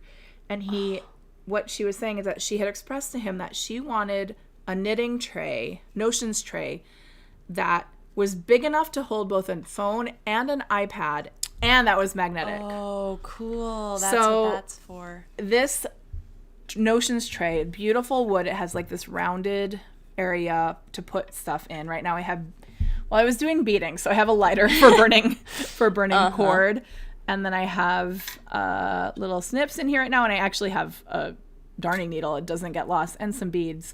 But you can fit, oh my God, there's cracks in my, so you can watch your show. That's so great. Or have your whatever. pattern on there. And let me tell you how clutch this was in Carrie's basement. Let me touch it. On her huge couch, because there wasn't a table for me to set stuff on. So I just put stuff in my tray and just carried it from That's position so to pretty. position on the couch. Woodworkers. Gorgeous. Woodworkers. Caden needs to learn how to do woodwork. I need him to make Yeah. something like this. I don't think they sell them on the website, so you might have to go there in person. But I can't tell you Exclusive. how much I have been using this. I am carrying it from place to place in my apartment. That's I'm so obsessed nice. with it. Thank you, Laura. This is such a luxurious gift, and I'm obsessed, and I love it. Like, Having the magnetic aspect when it's on like a couch Yeah. and stuff is so nice. Not It's losing amazing. your stuff. I think that's everything. Love you, Dandelion Fiber Co. Can't wait to come back and to bring Park and James there. Please. Love you, Minneapolis.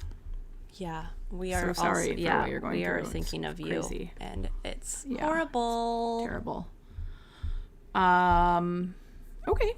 I think we have one more. Yeah, speaking knitting. of magnetic trays, we wanted to Sorry, my short arms strike again. Don't look down my shirt, guys.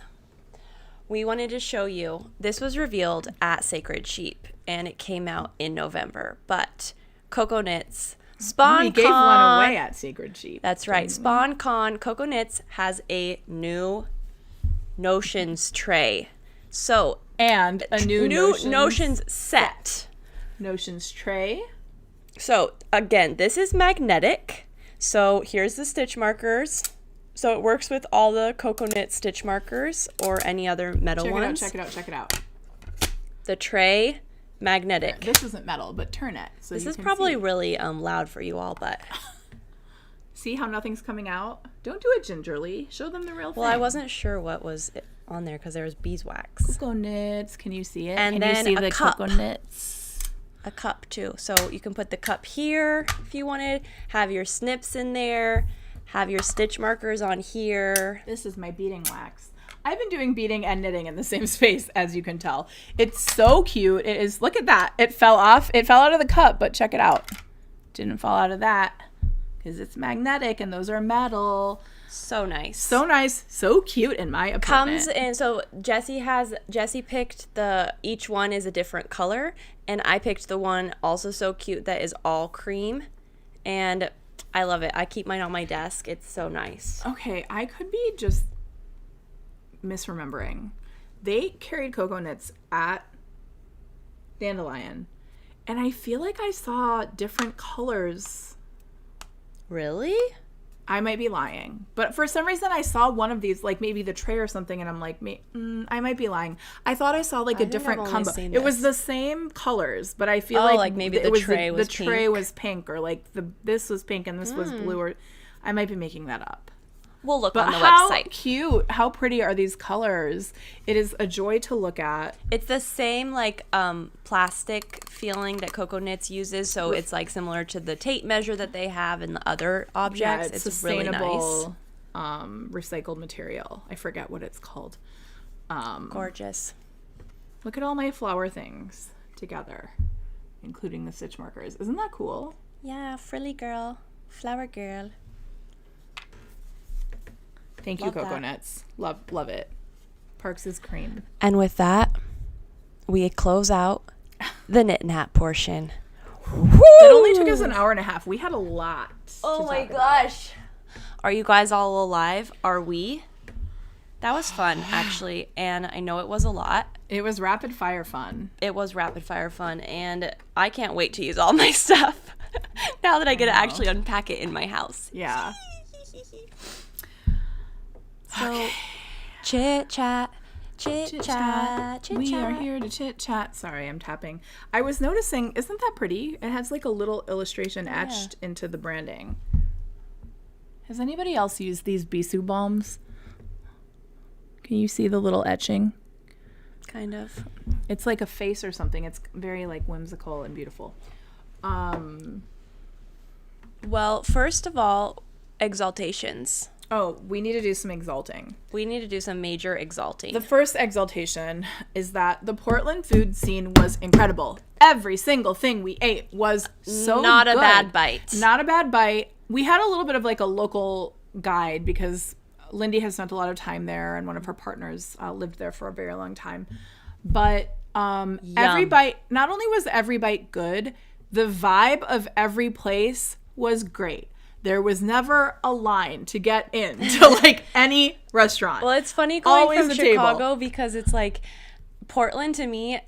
I'm from Idaho, so Portland was like a big city. And then now after I live in Chicago, I go back to Portland and I was like, oh my God, I forgot it's actually little. Yeah. It's a little a city. little baby city. And it was so cute and quaint and Packed delicious. to the gills with incredible food. Yeah. I so can't wait good. to go back there. Me too. Loved it. So exalting that. My second exaltation is for my friend Carrie, who allowed me to stay in her house for 6 weeks. And saying allowed is kind of unfair because she loved having me there and she really was sad when I had to leave because we had been friends for such a long time. And cute. It was just like we haven't gotten to spend an extended amount of time together in that way since we've become adults. Like and it was just nice to be there and be there with her cat. She has the cutest like 18-year-old cat who is so sweet. Just sat with me on the couch every day, and I'm just so grateful that she let me stay there for that long. And also, I wanted to give her business a shout out because Carrie True. is something I like to call a girl boss supreme. Carrie, we could all take a lesson. yeah, we could all take a lesson. That lady's schedule is packed from the beginning of the. Sometimes I have one thing to do a day, and I'm like, oh, I'm having such a hard time. But like, Carrie's mom, she has to bring her kid places. She's like, and she owns a salon. So Carrie owns a salon. It's called Rivalry Beauty. Carrie is indigenous. We are both from LCO. We actually are fourth cousins. We share like a 4 times great grandfather, but she is from LCO. So it's an indigenous owned esthetician salon in Shoreview, Minnesota. She does lashes, like hydrofacials. She does waxing. She does permanent makeup. She does tiny tattoos. She does microchanneling. She does she has all these amazing services. It's a high-end salon. And if you go there and you meet her, you're going to love her. She is so and elegant say and that beautiful. Jessie Say May that I sent you. But I know there are a lot of people from the Twin Cities area. If you want to support an indigenous owned business, which you should, especially living in Minneapolis, Rivalry Beauty in Shoreview which is her salon. Shoreview is a fun suburb. Not fun. I shouldn't say a fun suburb. It's like pretty. There's woods. It's very like wooded. So I like the woods. And there's a like nice grocery store near her house that I did a lot of cooking from. Like a You need to have a nice having a organic nice grocery store so that had like a beautiful luxurious. coffee selection, a beautiful hot bar, beautiful yogurt selection, a huge variety of pears. Well, pears What were was in it season. called? It's called Kowalski's. It's a local chain. Okay. But in Minneapolis, but it's called Kowalski's, and I loved having a Kowalski's within, a 4-minute drive. So thank you, Carrie. I love you. I loved spending the winter there with you. And eventually I'm going to have to renovate the rest of my apartment, and I'll probably go back for another 6 weeks. 6 weeks. Yeah, right. Well, the bathroom I think is harder, and it's like the smaller a space is, and like the more plumbing and stuff, like I think the more difficult. So it's like We'll circle back on that one. We'll circle back and see how long it takes. Yeah. But the original estimate he gave me was 3 weeks for both. So, yeah. Okay. I would like to exalt, this is sad and sweet at the same time, which is I would like to exalt my grandpa Lonnie, who died in December. So that was also part of it, was like December was just very full for both of us. I wasn't home for a lot of it too because I went back to Idaho, but I wanted to exalt my grandpa, who was 89 years old, and I describe him as having real celebrity energy. Yeah. I'm going to tell you one quick story, which is that 2 years ago, when my brother and I were home, ironically for our other grandparents' funeral, we were staying with him, and my brother, who's 28, was talking about how his hair was kind of starting to thin. And my grandpa, who at this time was 87, had a full, luscious head of hair his whole life. Unironically, listened to my brother talking about, he was like, yeah, I'm kind of getting nervous. Like, it feels like my hair is kind of getting thin. And my grandpa goes, oh, yeah, that's really hard. I've been kind of noticing that mine's getting a little thinner, too. And how old was he? 87. That's and so funny. John and I look at each other and we start laughing because he said it so earnestly and not joking at all. And he was like, what? And we were like, Grandpa, you are 87 and have a full head of hair. John is 27 and stressed that he's losing his hair. But yeah, my grandpa, very handsome man, very celebrity, like could really command the room, and still very strange. And it will keep hitting me, I'm sure, because it's like when someone who has such a big presence is gone, you're kind of like, whoa.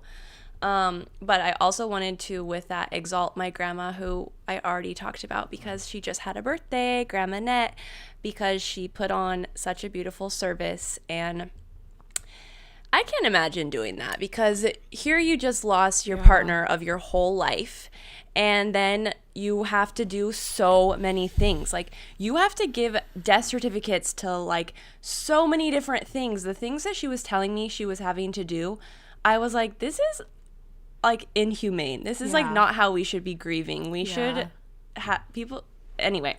But I wanted to exalt my grandma and my grandpa. Malin Shear Lonnie Park. That is quite a name. My namesake, Park. So I will carry on the name in its unintended use How's as a your first grandma name. doing? She My okay? grandma's doing good. Okay. She stays busy. She has lots of friends.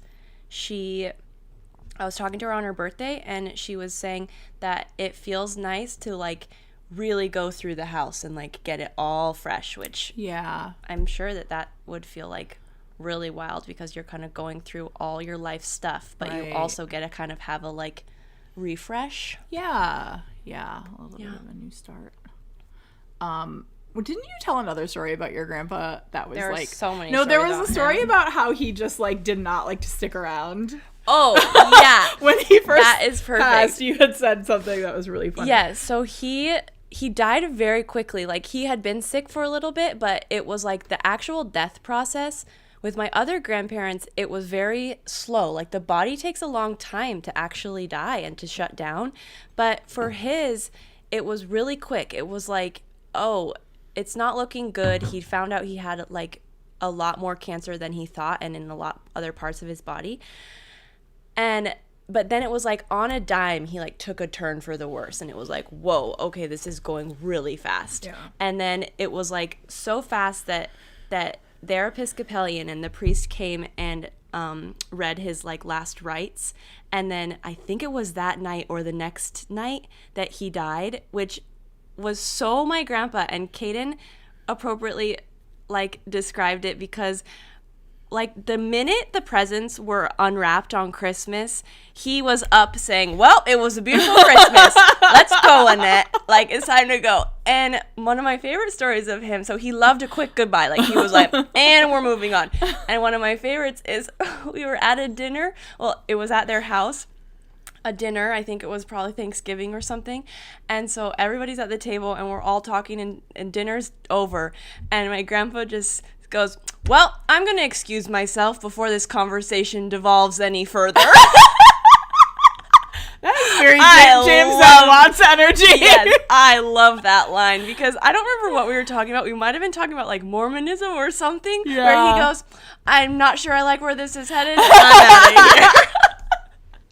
So I do try to channel. I need to channel that energy more of being like, and I'm done. Goodbye. You already tried to channel it by getting out of smelling fragrances later, but you're not going to. We need at least 15 to 20 minutes after we're done here. True. Goodbye. Before these exaltations devolve any further. Goodbye. Okay. We are heading into a special segment, the first in approximately 10 months. Real throwback to the beginning of Knit, Knat, Chit Chat, maybe episode 2. So I guess it would be like 9 months ago. It is a segment that I like to call Jessie's Bag of Tricks. Jessie's Bag of Tricks. Last time it ended in me getting Big Mama pickle sausage all over myself. Okay, I personally think it would be fun if you closed your eyes, opened your mouth, and received a big surprise from me. That's so sick, but you know what? I trust you with my life. Okay. I'm scared. I'm gonna show the group. Okay. I'm gonna show everybody what it is. And I have not tried these, but I've never seen these before. And I found them again outside of Escanaba, Michigan. Whatever is happening in the way of snacks up there, you may recall that I found a bag of, I think it was spicy pickled Doritos. Ooh, okay. I'm hearing the sounds of chips. I have something to say, and I think you're gonna like what you taste, even though I don't know. Ooh! It smells like a pickle. Let me smell. Oh yeah, I think I'm gonna like what I taste. Let me show them. Oh my god, it's beautiful. I'm jealous that I'm not tasting it. Okay, here, let me ground you. Okay. Open your mouth.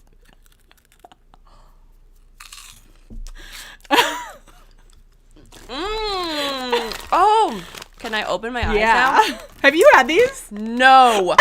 But they are like little Cheeto balls, but they're almost a little like corn pickle to them. Oh. They're good. Well, I bet they're all kind of corny.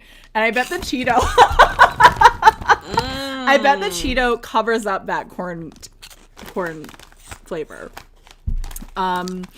Serving up, it's Pickleballs Corn Puffs. Okay. And it says, and you know what? It comes from Vlasic, and they know their pickles. They know their pickles. Big pickle people. Serving up a big crunch. The volley is on. Our pickleballs are the winning combination of that classic Vlasic crunch and bold flavor. Put them together, and you've got a match that rivals anything we've seen on the court. Oh, like a tennis ball? That's funny. They do look like tennis balls. They do. The perfect doubles team of dill and vinegar. They're the ultimate salty snack, and you know it's going to be a real pickle putting this bag down. Okay, here's my official review. Delicious. Oh my god. Because again, It's not overpowering. The pickle, of course, immediately there. the smell is like, whoa, pickle. And the taste is super there. But it's that aftertaste where it goes into corn that levels it out so quick that you're like, oh, this is not going to hurt my mouth. Sometimes the pickle ones can hurt your mouth. I would keep these as a staple in my home. These are so good. I love a Cheeto Puff, first of all. Also, I want to plug my nose and taste. See, well, no, that ruins your taste. Because it's like, I could also, if I didn't smell it, I could almost, the pickle is subtle, but it's still so strong. It's the vinegar gives it that. Those are really good. Babe. I like Jessie's bag of tricks. This was more successful than the sausage. We should have done the sausage segment where you know what? Never mind. Everything about the sausage segment was perfect. Nothing could have gone better. Okay, guys.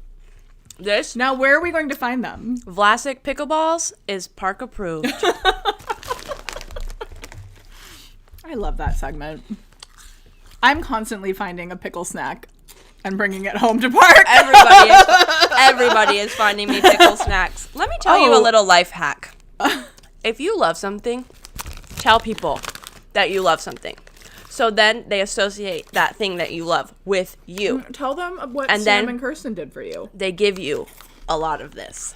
For instance, when we went to Samantha Irby and Kirsten's house in Kalamazoo, they did a full pickle hors d'oeuvre spread for me. Everything was pickled, different kinds of pickles. It was the most delicious thing in the whole world. Kohlrabi. I love the pickle kohlrabi. Maybe it's like pickleball. Pickle the sport. Oh, like a pickleball. Not like tennis. It literally says pickleballs. Big crunch. So true. I'm good. actually experiencing depression because I don't think that we're going to be able to get these. Maybe we can order them online. I bet we can. I would have these in my house all the time. Sorry to chew with my mouth open. Yeah. That's what you get when you come to Knit Knat Chit Chat. Should we pose for a thumbnail? Oh, yeah. I'll put a mug in there, too. How is it easy for Caden if we do it? Like this. It's not going to be easy for him no matter what because of our dark hair and the dark windows. But too bad. It's okay. You can make me bold. Okay. There's my bag of tricks. Let's keep those over here. Is this the last thing I wanted to do? Not the last thing. The last thing of this part that I wanted to do is I wanted to give a little bit of a shout out to the little places I was going shopping while I was in Minneapolis, the city that I love. First and foremost, not first and foremost, but I went to a store called Hazel and Rose. It is in the Marcy Holmes neighborhood. They sell like fair trade, sustainable, ethically produced clothing. And let me tell you about the kind of clothing I like. It's fair trade, it's sustainable, it's ethically produced. A lot of linen, a lot of cotton, a lot of just like natural fibers, you know. And not only did this store have a beautifully curated selection of brands that were that, but they had plus sizes. And I would say it wasn't even just like they had a few. It was almost as though the majority of their inventory, there was just as much inventory in the plus sizes from, you know, Oh my God. at least Thank God. 3 to 4X. I don't know if they had 5X. I feel like I did see some 5X stuff. And maybe not even any extra small stuff. It was a very size inclusive, beautifully curated store. I didn't end up getting clothing there, but they had, you know, they had some cute shoes. They had, in addition to beautiful clothing, they had scarves from Scarf Shop. Oh, yeah. They had accessories, rings, candles, ceramics, fragrances. But I got some rings. I got this one, just like a little bent gold Pretty. ring that looks like that on both sides. And then I got this one. It's one ring, But looks like two. but looks like two. And I loved it. It was just, everything there was beautiful. Oh, and I got that nostalgia perfume. Oh, They had like a really beautifully curated selection of, like they had Lease fragrances. They had, what else did they have? A few other brands. You would have such a gorgeous boutique. I know you would never want to do that, I but would never want to do that. wow. I actually did just think about how beautiful your boutique would be. It's a lot of pressure to think about. It's not a lot of pressure. It comes to you so naturally. Thanks. Yeah, a tastemaker. Hazel and love Rose. Hazel and Rose. I want to go. The second place that I loved was connected to, like there's even a door connecting them, connected to Dandelion Fiber Arts is a vintage store called Love Token Vintage. I think they're only open on the weekends, but beautifully curated selection of vintage clothing, but also mixed in with that merchandise that isn't vintage but is like cool, you know, like they had cool puzzles and cool like stickers and bumper stickers and posters and jewelry and all sorts of stuff. Fun. And yeah. And so what did I get there? Oh, I wanted to show you two things that I got there. I got some stickers there. I didn't buy any clothing, but Very rare for they you. had really cute. I know. Well, I want to give Stickers. these as gifts and like put them on stuff, but they had beautiful two different styles of like astrological Cute. Pisces. stickers. They had them for every sign. Titties. And then there are these hand illustrated Lily Went illustration fish of Minnesota Oh my gosh, stickers. stickers. Cute. Can you name them all? Quick. I can't grade you, so you could lie. Starting on top, we have a walleye. Next up, we have a creek chub. Next up, we have a rock bass. Next up, we have a round goby. This is a moon eye. This is a bluegill. This is a brook trout. This is a muskie. This is a largemouth bass, and this is a perch. Thank you very much. How dare you? Not how dare I, how dare you? Because every time I tell people that Jessie May is a fish expert, she goes, "Don't call me a fish expert. I don't know everything about fish." Blah blah blah. See what just happened? Yeah. These are fish of my native lands. Yeah. Of course I know all of them. They're That's not beautiful. of course. I come from a place that has a festival call called it Muskie Muskie. Fest. In fact, Muskie I am capital of Miss the world. Congeniality from Muskie Fest 2001. Thank you. Fish girl. Fish girl. Some people say they're It's having impressive. a fish girl summer. All we're saying is it's impressive. Yeah, you're right. But your culture is have not a been, costume. my culture is not a costume, and it's not just for a summer. It's a lifestyle. As I It's said, a lifestyle. As I said about cow print, it's not a phase. It's a lifestyle. Not a phase. So I love that. Fish are not a phase for Jessie. It's Fish are not a lifestyle. phase. That is my mantra. Next, again in the Lindale neighborhood, a little boutique. It is like an NA bottle shop called Marigold, and so they have, you know, this isn't stuff that I'm into, but they had like THC drinks and like non-alcoholic cool, you know, drinks, cool and trendy drinks. But in addition to that, really beautifully curated other items. In fact, Laura from Dandelion recommended it because she said that they had a like well curated selection of niche fragrances. And I went there, and in fact, they did. Nice. I forget the other brands, but specifically they had almost all of the Swarovski fragrances, and I got to sample all of them there. And in addition to that, they had things like hair clips, jewelry, candles, that kind of stuff. I love when someone curates something for you. It's like, Cute. because we do so much online shopping now, but we need to make sure to still do our boutiques, because Yeah. those owners put in so much time Work. curating things, make things beautiful, so much of the Sourcing them, and so much of the legwork for us. It's like, you know how you get so overwhelmed by things? Going to a beautiful shop, you're like, oh wow, And- someone did the first pass on everything for well, me. and curation is key, because so many boutiques, it's like you walk into a boutique and you kind of expect to see the same brands or like, you know, and that's okay. But what you really want to see is like something special that you haven't seen everywhere else. And it's not that these things don't exist in other boutiques. It's just the ones that I go to, I haven't seen them at before. So I was seeing a lot of like new things that I hadn't seen before. Or it's like things you see online that you don't realize like retailers carry and that kind of thing. So socks. I got 3 pairs of these. Oh, nice. They're called cloud socks. I have very like wide feet and fat ankles. And these, I don't know how to explain them except that they kind of feel like hospital socks, but more dense. They do. It's really dense terry cloth. And they're so cute and chunky. Yeah, And those I are got them in nice. white, brown, and red. And I've been wearing the brown ones all the time. And I was saving these to show to you, so I hadn't opened See them what we yet. do And for See, everyone? we really save ourselves We for really you. save ourselves. And we appreciate that you appreciate it, even if you haven't said it to us yet. We assume that you appreciate it.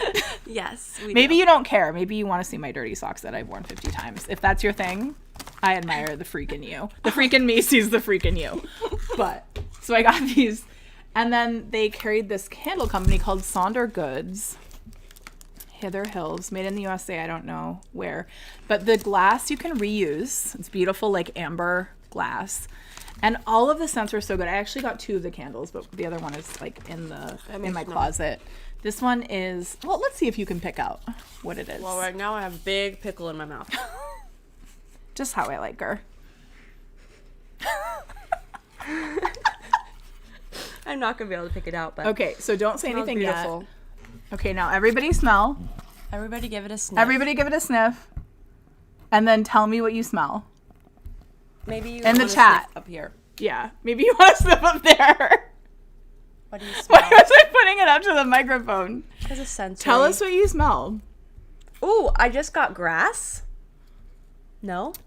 Like fair- fresh mowed, yes. fresh mowed lawn or something. Oak moss. Oak moss.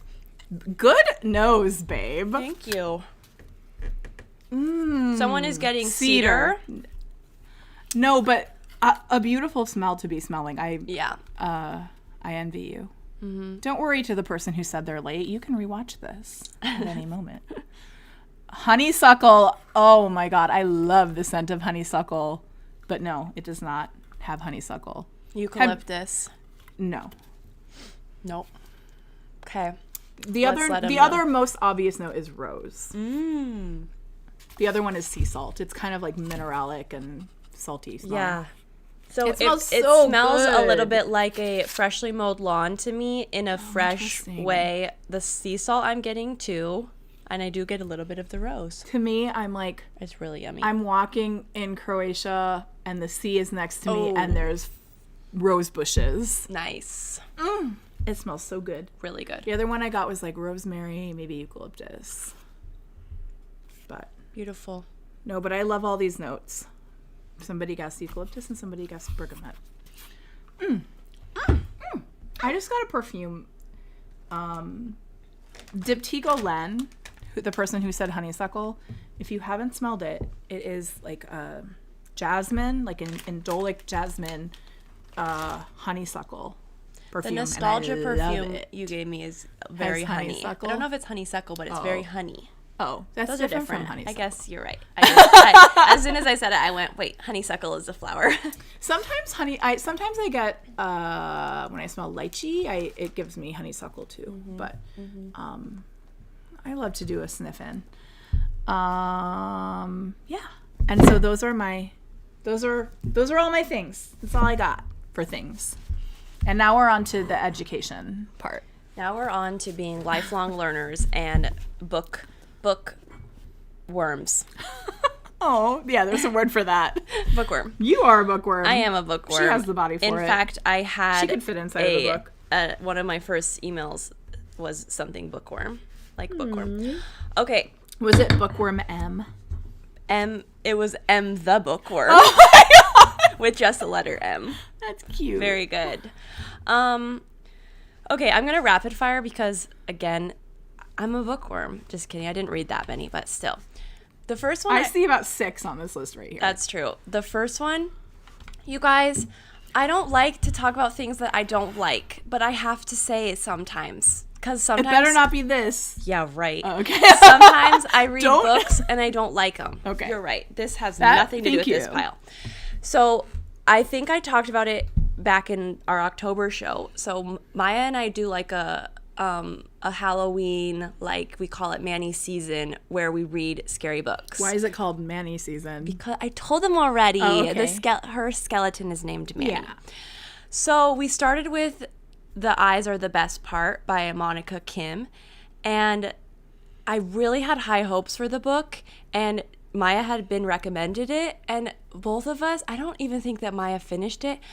I finished it, and it's like a psychological thriller, but I didn't like it. And I hate saying things that I don't like. I do not like someone worked really hard on the book, you know? And it's like, I'm sorry. But like, not to devalue their work. Not to devalue the work. Just because you don't like it for doesn't my mean there's something taste, wrong with it. It just didn't hit for me. Yeah. It was like very repetitive, and it was kind of like cold, which kind of was part of the vibe, but more so the real problem for me was that it was a psychological thriller, but it got super repetitive, so it was kind of boring. Yeah. Like, it was like, oh no, we're just doing the same thing over and over and over. So there was that one. Then I read The Sentence. Louise Erdrich. This was one of my favorite books of last year, actually. It was like, actually, I think I read this one right after I read another one. Yes, so in between the Eyes one, I read another scary-ish book that was like really dark and deep and very weird, and it was called Mother Thing by Ainsley Hogarth. It was really good. I really liked it. But then, like, the last 2 days of reading it, Maya and I had the same experience too, where we were like, I'm kind of done. I'm ready to be done with this. It was really good, but like, you know, when you just hit the phase where you're like, I'm actually kind of done. And mainly it was like, I'm ready to move on to like not Halloween vibe. And then here was the perfect book to counteract that, because it still was like, it starts off in fall in a bookshop, and Louise owns a bookstore in Minneapolis, Called right? Birch Bark Books, yes. Yes. So not super far from Dandelion Fiber So Co. add it to your list. If you want to do a yarn store, it is high on my list. An Indigenous-owned bookstore. And because she owns a bookstore, well, the book follows someone who works at a bookstore. And so the whole book is riddled with like book recommendations. And at the end of the book, there is a whole list of book recommendations. And she obviously has impeccable taste. She is an impeccable writer. So, the way she does characters, everything is perfect. I loved this book. My partner read this book at the beginning of last year. I bought the book and then I didn't read it. I haven't read it yet. But as he was reading it, my partner, who's also native, said, he's like, she writes in a language that I understand. Like, there is something about the way that she writes that is so like relatable and like sort of easily digestible. Yeah. Like, I think to native people especially, but love her. I felt like opening it after, I was like, oh, I'm back in really good hands. Spooky? Yeah, there's like a a little haunting of the bookstore. Yeah. And so it was the perfect, like, I'm done with this vibe, and I got back to like just incredible. She's an incredible author. So that was like, and I already had loved her other book. So it was like, I'm back to someone I love. Yeah. Then I came a beast. to this beast, which is called The Wise Man's Fear by Patrick Rothfuss. So as I already talked about, I read The Name of the Wind and I loved it. And so I had to read book 2, which the whole joke is that it's a trilogy, but I've already finished the trilogy because book 3 is never coming. Patrick is not working on book 3. Well, he technically is, but the editor says it's been about 10 years or 15 years maybe, and the editor says she has never read a page. So, yeah, we're probably never getting the book. I loved this book. It is I was joking because about like 3/4 of the way through, or even a little before that, Patrick just got really horny. He was like, there has been nothing sexual at all in any of this, and I really want to start adding it in, and he really did. And so, yeah, I got really horny towards the end there. I really loved the book still. Not that that would ever turn me away, but it was a little bit like, whoa, Patrick, okay. Are we always staring at the curves of her body? Oh, see, why That was I vibe. like, oh, were all of the gargoyles having sex? No. There's no gargoyles in Oh. it, but it was a lot. It looks like it would have gargoyles in it. Yeah, it does. It was still really And good. goblins. Still really good, but after Wizards? Are that- there wizards? There's wizards. Are they having kind of. sex? There's wizards. They're like relars, I guess they're called. But there is magic, and he does have, spoiler, he does have sex with like a fairy. And so we go to the fairy realm, and that really is like, whoa. Sorry, somebody just said great hair adjustment, Jessie. And I'm like, I am not feeling like it's great, but thank you. Please don't, nobody watch me do my hair. I don't think I can ever go back to this because it's like, first of all, it doesn't Yeah, look you good. are really Don't lie to me. getting into it. I'm sorry. Okay. Then over when I was back in Idaho, in 2 days, I read a book called Heart the Lover by Lily King. It was really good. It was a page turner. It was a sweet like love story, and it did make me cry. And I read it in 2 days. So a fun little fast, like get a good story out of the way. And then right now I am reading All My Puny Sorrows. You like it? You're I almost do done. really like it. I'm almost done. It's Pretty by cover. Miriam Taves, and it is really good.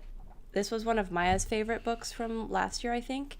And it's about sisters, it's about grief, and I am almost done with it, and I'm liking it. That's that. Those are my books, everybody. Bam, bam, bam, bam. That's so many books. What do I have for you? I finished The Vanishing Half by Britt Bennett. Have you read that one? Yeah, I loved that one. I liked it. It follows like the lives of two black twins whose lives sort of diverge and like how their lives were different and the lives of their kids were different. It explores like racism, identity, that kind of thing. It was good. I enjoyed it. And then right now I am reading Homegoing by Jessie. It is, have you read it? Oh, okay. It's from 2016. It is a book kind of about two sisters. Now that I'm like talking about it, I'm like, oh, did I just like Google books like this other book? Like when I was, because it follows two sisters from Ghana, many generations and generations down, who one of them is sold into slavery and then one of them marries a slaver, and it just like follows their generations down. And I'm not done with it yet, but I'm enjoying it. It's like sort of talks a lot about like the history of Ghana and slavery in Ghana, and yeah, that's what I'm working on. My next books I have lined up. I'm still I have to decide what my vibe I want to be after this, but I still have Migrations on my list.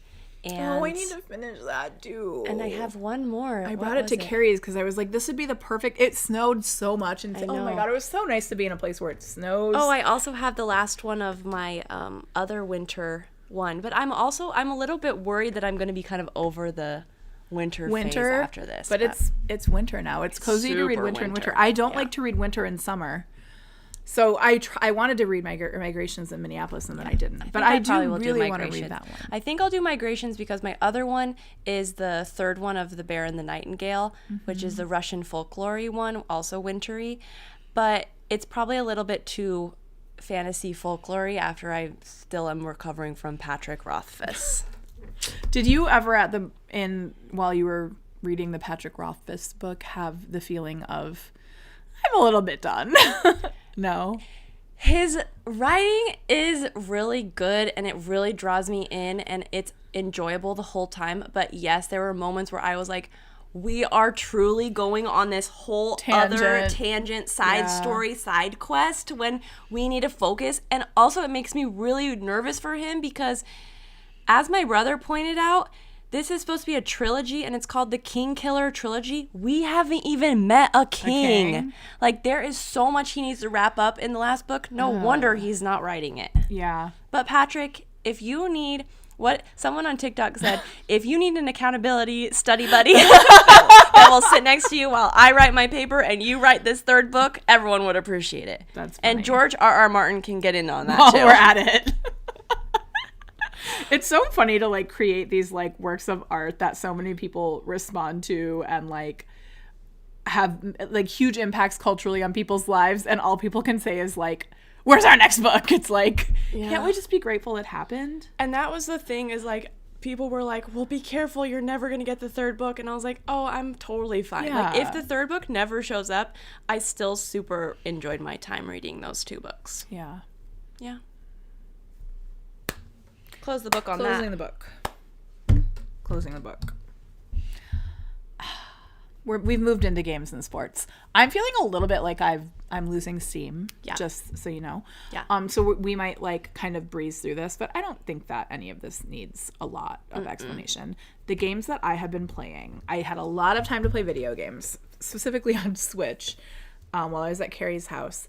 A game that I became obsessed with, and I wouldn't say finished because it's like a deck building game where there's certain achievements that I'm sure I haven't gotten yet, but it's called Cast and Chill. And if you like deck building kind of pixel art type games, this is a game about fishing. You get a boat. You go out in your fishing boat. It's you go to a so specific spot. You cast. It is one of the most beautiful games I've ever seen. It is like just side-scrolling pixel art. The lighting changes throughout the day. It is very inexpensive. It's like too. $15. It's so calming and cozy and beautiful. The art, I cannot express enough, is gorgeous. If you like fishing, if you like a game where you're collecting, if you like nature, if you like a calming, soothing game that still has some amount of like, you know, you want to catch all of the different sizes of the fish and you want to catch the trophy size, and it's not particularly hard, but it's really more about the vibe and the experience.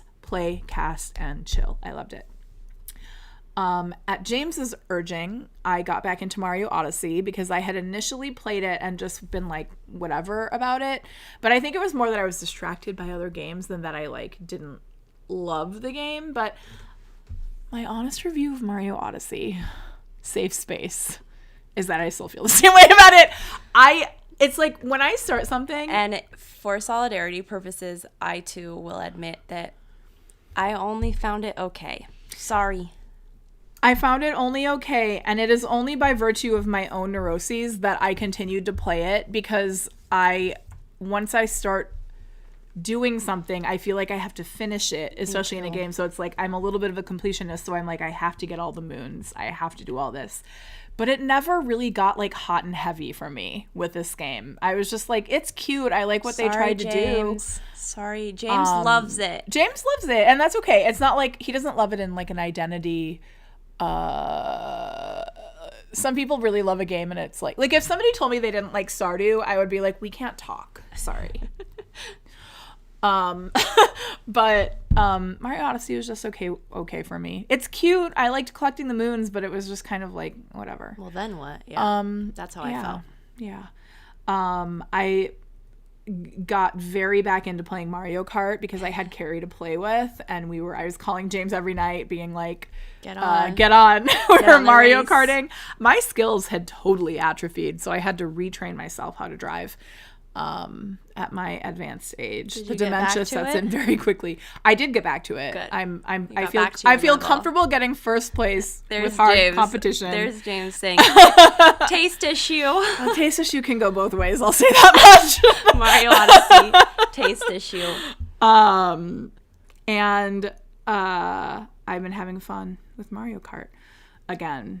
But the thing that I have been really into lately is a game called Core Keeper.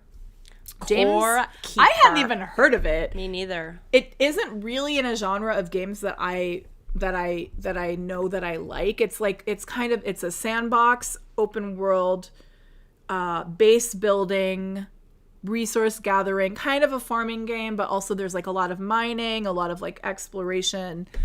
But really it's a sandbox game. You can like build, you know what I mean? There's like circuitry, and you can build like advanced systems and like all this stuff. And I'm not good at that. I don't know anything about that. Have you done the multiplayer yet? Or no? James and I played once. Okay. And I invited him to my core again. the other day, but he never came. I think he might be mad that we don't like Mario Kart or Mario Odyssey, and that's why he didn't want to come to my court. Even though he just found that out just now. Yeah, he just could tell it was coming. No, but yes, you can play with up to 8 players. And so I just got... And you're on the PlayStation for that one. I'm on both. I bought it on PlayStation, and then I realized that if I wanted to play co-op, it's easier to do it on Switch because... Oh, I thought the Switch co-op play was worse. I don't know. Maybe. Okay. I don't know anything we'll look about into that. Yeah, maybe that's true. I haven't played it on co-op yet on Switch, but I have it on both systems. But I've been playing it more on Switch, and it's really fun. It's like, if you like the mining aspect of Stardew Valley, it's like you're just breaking through rocks and stuff is popping up, and you get to have pets, and you get to like... I look forward to giving it a go when I'm back into playing video games. Because you're like a SimCity girl. You might like this game. Oh, I'm sure I will. And apparently, I've probably already spent 20 hours playing it. Like, I've really been enjoying it. There's like this big goal that you have at the beginning of like beating the first 3 bosses and like powering up the core. And I felt like I had advanced so much already in a lot of aspects of the game. And then I was reading stuff that's like, oh, the game does not even open up. You don't even know what you're doing until you like beat all these 3 bosses. And I'm like, whoa, so like the game is just starting for me now? Well, I got into a new biome. Think about how long it takes for you to discover so much. I entered a new biome today, the wilderness biome. I found some dodo eggs. I now can make scarlet bars. Things are really looking up. I have about 50 cows. I collected several cows and goats at the beginning of when I started, and I forgot to turn off breeding for them. And so now I have 50, and it's like I can either let them go, or I can kill them, which I'm not going to do, or I can keep all of them, and then they can just eat all of the farms all of the crops that I make. They eat so much food, Park. It's so much work to feed these things, and it's like, for what? Only because I feel guilty. Yeah. Whoops. Anyway, Core Keeper has been very fun for me. Okay. And that's all I have to say about games. Really quickly, I haven't been playing any games, but I have been watching games, and what I've been watching... We know that I have really entered into my women's basketball life, okay, the whole last year. Yeah. So I've been watching Unrivaled, which is the 3-on-3 league, and it's a really cool league. It's super fun to watch because it's a lot of the WNBA players. Like, all of your favorites are mostly playing. Well, not all of them, but it was started by the players. 2 of the players, Nafisa Collier and Brianna Stewart, started the league to make it so that the athletes didn't have to like play overseas to make money during the off season. Mm-hmm. And it was like, let's keep everybody here and pay them really well, which we love. And it's in Miami, so they don't have to travel. And it's so fun because everybody's friends, but they're also competitive, so it's fun to watch. They troll each other online and during the game, and 3 versus 3 is a whole different ball game. It's so fun to watch because you have to bring your A game. Like, no one is hiding your skills. Like, you have to be there. I think one of the players was quoted something like, expose or be exposed. Like, you need to be the exposer, or they're going to expose you and like your defense skills or your hustle or all of that. So very fun. They're all different teams, and it's very interesting to watch right now because the WNBA is having some major contract issues and negotiations. So we will see, and I'm having a lot of fun watching. Love that.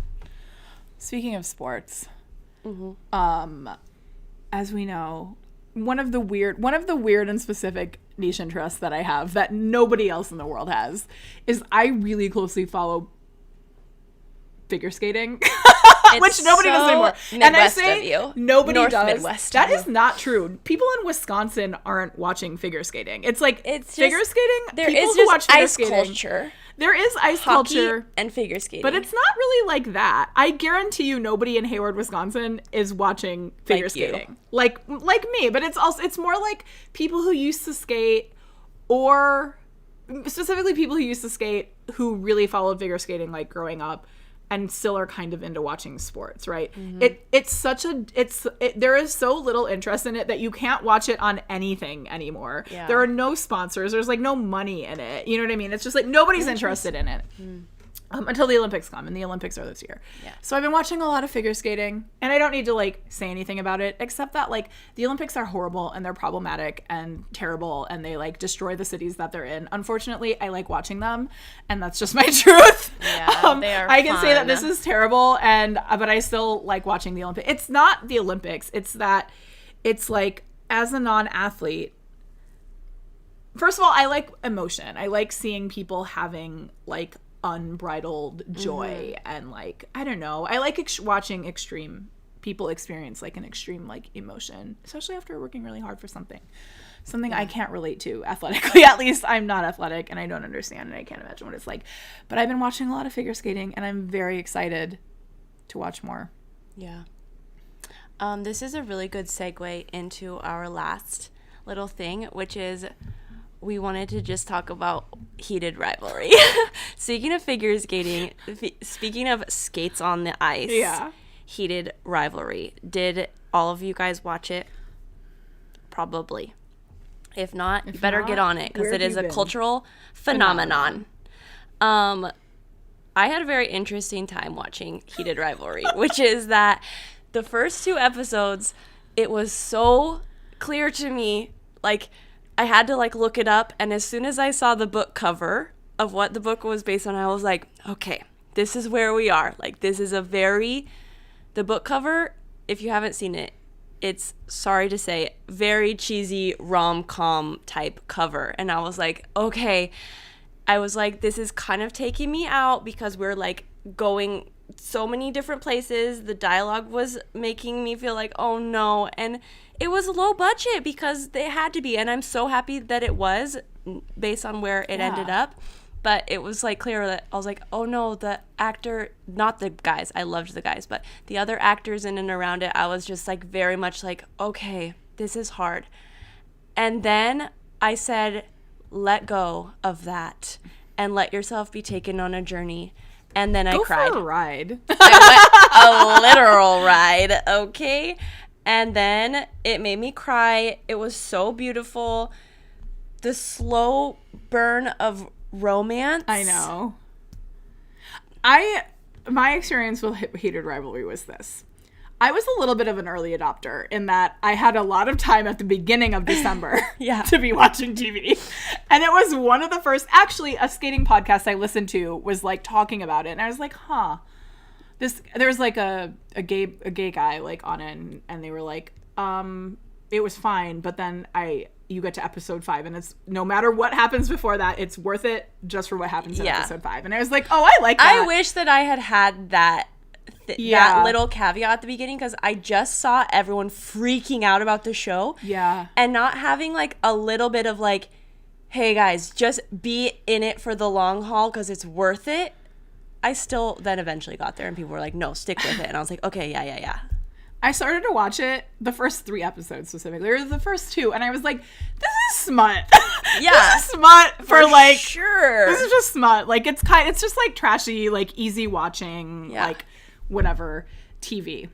Mm-hmm. But I read something interesting in it, like after I watched, because I couldn't take my eyes off of it. And I'm a little bit picky about what I watch. I have a very hard time like locking in and watching something. Yeah. It was so easy to watch. And I was just like watching or like I've been seeing like discourse online about how it's like women really love it because they get to see a love story where they don't have to imagine themselves in it at all. It's like you don't have to experience any trauma, any sort of relating to like, of course you can relate to love, but it's like there aren't specific markers of like, I've experienced this and specifically like cis het women in the way of like, you know, relationships with men. And it's like women don't have to see themselves in this story, and that's why they really can enjoy it, because you get to kind of not have any baggage watching it. Interesting. And I was like, oh, that's interesting. Maybe that's why it was so inoffensive and like easy for me to watch, or not inoffensive, but like easy for me to watch. And also I love sports. I grew up in a hockey family. I love hockey. Like and to be clear, hockey players are terrible people. No offense. Like, I'm afraid that, like, people are going to get, like, the wrong view of, like, hockey culture in general. I like them having to navigate all of this. It's just interesting, though, because it's like, maybe this will bring a bigger audience to hockey, but I hope that, like, people don't get the wrong idea about what hockey players are like, which is kind of bad. Like, like, you know, no offense to any hockey players. But the culture of hockey is disgusting. It's like horrible, like, and disgusting. So, but it was a thrilling ride. It was beautiful. The other thing that I was doing while I was watching it, I did not have to experience it through the lens of my own emotions, but I was trying to experience it through the lens of, what would James and Watts think about this? I think I was saying this before. And James is funny because, like, he'll frequently experience somebody, and I've seen him experience people in real life and just be like, oh, I hate that. Or, you know what I mean? And I was, like, watching some of the characters in this, and I'm like, I don't know if James would like this. James did like it. James did like it. And, yeah. And season 2 is coming out. And season 2 is coming. I also just love that. Well, first of all, I heard that when they were shopping it around, it had already gotten picked up or something, but they were trying to make it so there was, like, no kiss until episode 5 or something. Like, that's so wild. Stupid. And I did have, when I first watched it, I was like, oh, whoa, we spent no time. Like, we are already kissing, like, immediately and already doing a lot other stuff. And so I was like, is there going to be any, like, yearning? But then I was like, this is a different story. This is pure yearning, and it is also a story about romance. It's like the sexual aspect is one thing, and then the romance is something completely other. And I was just thinking I was like, whoa, until episode 5 would have been such a different show. And I'm so happy that they, like, decided to stay with the Canadian company that did end up doing it, because it was like, that was perfect. Canada deserves this. Canada deserves it. And I love all of them being no-name actors before. It added something, like, so special and genuine, and now it's wild to watch them just have totally blown up, like, overnight fame. Whoa. If you can't get enough of Heated Rivalry and consuming content around Heated Rivalry, if you're not on Samantha Irby's Substack, you guys need to read this. It's so funny. Let me give you a little sample of what we have here. The Substack is called Hell Yeah Brother. Yeah. And the byline is gay. Byline, is that right? Gay smut and heavy metal dinosaurs. I've injected heated. Sam, sorry for infringing on your newsletter copyright. I have injected heated rivalry into my veins, where it is currently competing with 80 milligrams of Prozac and 150 milligrams of Wellbutrin for control of my brain, and I'm not sure which one is winning, but I feel fucking great. This is the kind of softcore porn that viscerally reminds you what all your holes are for. I feel like a teenage girl in the body of an elderly gay man. Where's the part where she says... She said something that made me laugh so much about, like... It? Oh, Ilya. Oh, so whatever. Here's some fan edits. It's probably gross to hear this since I gave birth to you. This is her speaking to her audience, obviously. But I'm obsessed with this show and these baby girls. It's all I'm thinking about now. Where's the part that she said? My sons? My sons. It's pretty far down. Oh, wow. You've read this a few times. You can learn what frauding is. Oh, here it is. It's a relief to be a brain dead voyeur to watch my biological sons, but also my husbands, kiss each other on the mouth without thinking something stupid and nasty about myself. I was like, Sam referring to them, my sons and also my husbands. That's something I would say. It's incredible. It really made me laugh and was super fun. But yeah, that is the big topic of TV shows. It's great. I have something. I don't need to talk about that. Nobody wants to hear about it. Maybe another time. Because we're done. We're done. We're done, and I'm sure you are as well. We've had fun. We've had a lot of fun, and we really did miss you all so much. And we cannot wait to be back on a more regular schedule. There was one thing in the chat that I wanted to address, but I don't know where it was. Oh, somebody said there are figure skaters on this season of The Traders, and I didn't want to have that be Johnny Weir. Oh, Johnny Weir's son. That's the only one. And I loved Johnny Weir as a figure skater. His commentary is, I hate listening to him and Tara Lipinski talk. They're It might be Tara annoying. also on It's The probably them Traders. together. They're like kind of bad vibes to me. Also, I'm like, shh. We want to watch. We want to enjoy the art. But I'm sure they're great on The Traders. And I loved his figure skating. Hers, not so much. But his I loved. I mean, she was a child. Like, how much can she be giving? Yeah. But And you're an expert. You watch it a lot. I do watch it a lot. Johnny Weir was a beautiful artistic figure skater. But yeah. Thank you, everyone, for your planners, which I know everybody's updating right now because it's January. For your planners, the next Knit Nat Chit Chat is Wednesday, February 18th at 6:30 p.m. Chicago time, Central time. Central time. As always. As always. We love you so much. And we hope that you are safe, cozy, finding little pockets of joy, pouring into each other, knitting, Finding relief somewhere. finding relief. I wish that I had we'd put together some sort of like, here's how you can help in True. Minneapolis. Maybe we can share that in stories or something, like mutual aid groups or people who are organizing around what's happening there. We could put it in our show notes too. Yeah, but we love you. We love everybody. And We don't love everybody. we don't love everybody. We love all but of we love you. all of you, and we hope that you're taking care of yourselves Yeah. in the best way that you can. I will say, I posted a story the other day about how it like feels really weird to like be creating content or whatever right now. I just haven't been doing it a lot in general, and I am experiencing a lot of anxiety around it, and but also like we have to, you know what I mean, like be able to move on without divesting from like caring about stuff, but also it's important to like not get detached from it, right? Yeah. And a good friend of mine, one of my stories, I'm like, I don't know what to do. I just want everybody to know that like I'm feeling sad, and if you're feeling sad, like I'm here with you.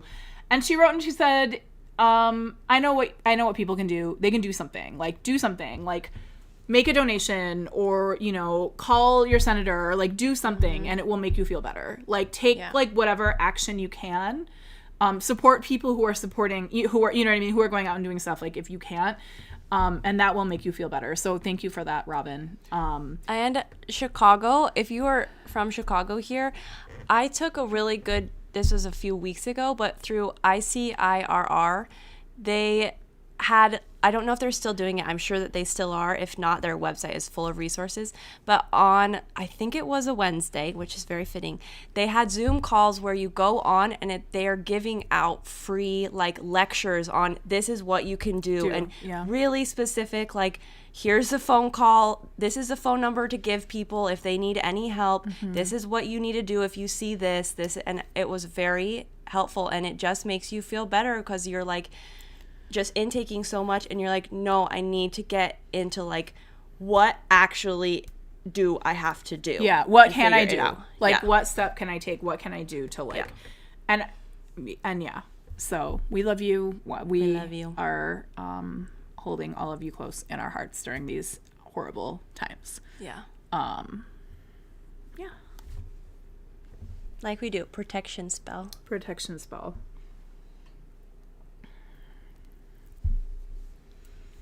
Okay. Bye, everybody. Bye. Let me remember how to do it. Outro image, I think I do. Okay. Bye-bye. Bye-bye.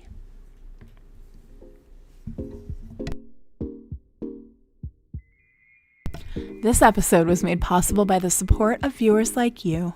Artwork by Caden McGreevy. Music by Dan Poppin. Call us on the Chit Chat hotline at 872-204-6976. Again, that is 872-204-6976. This is Jessie May. This is Park. We knitted. We natted. We chitted. We chatted. Bye-bye. See you next time.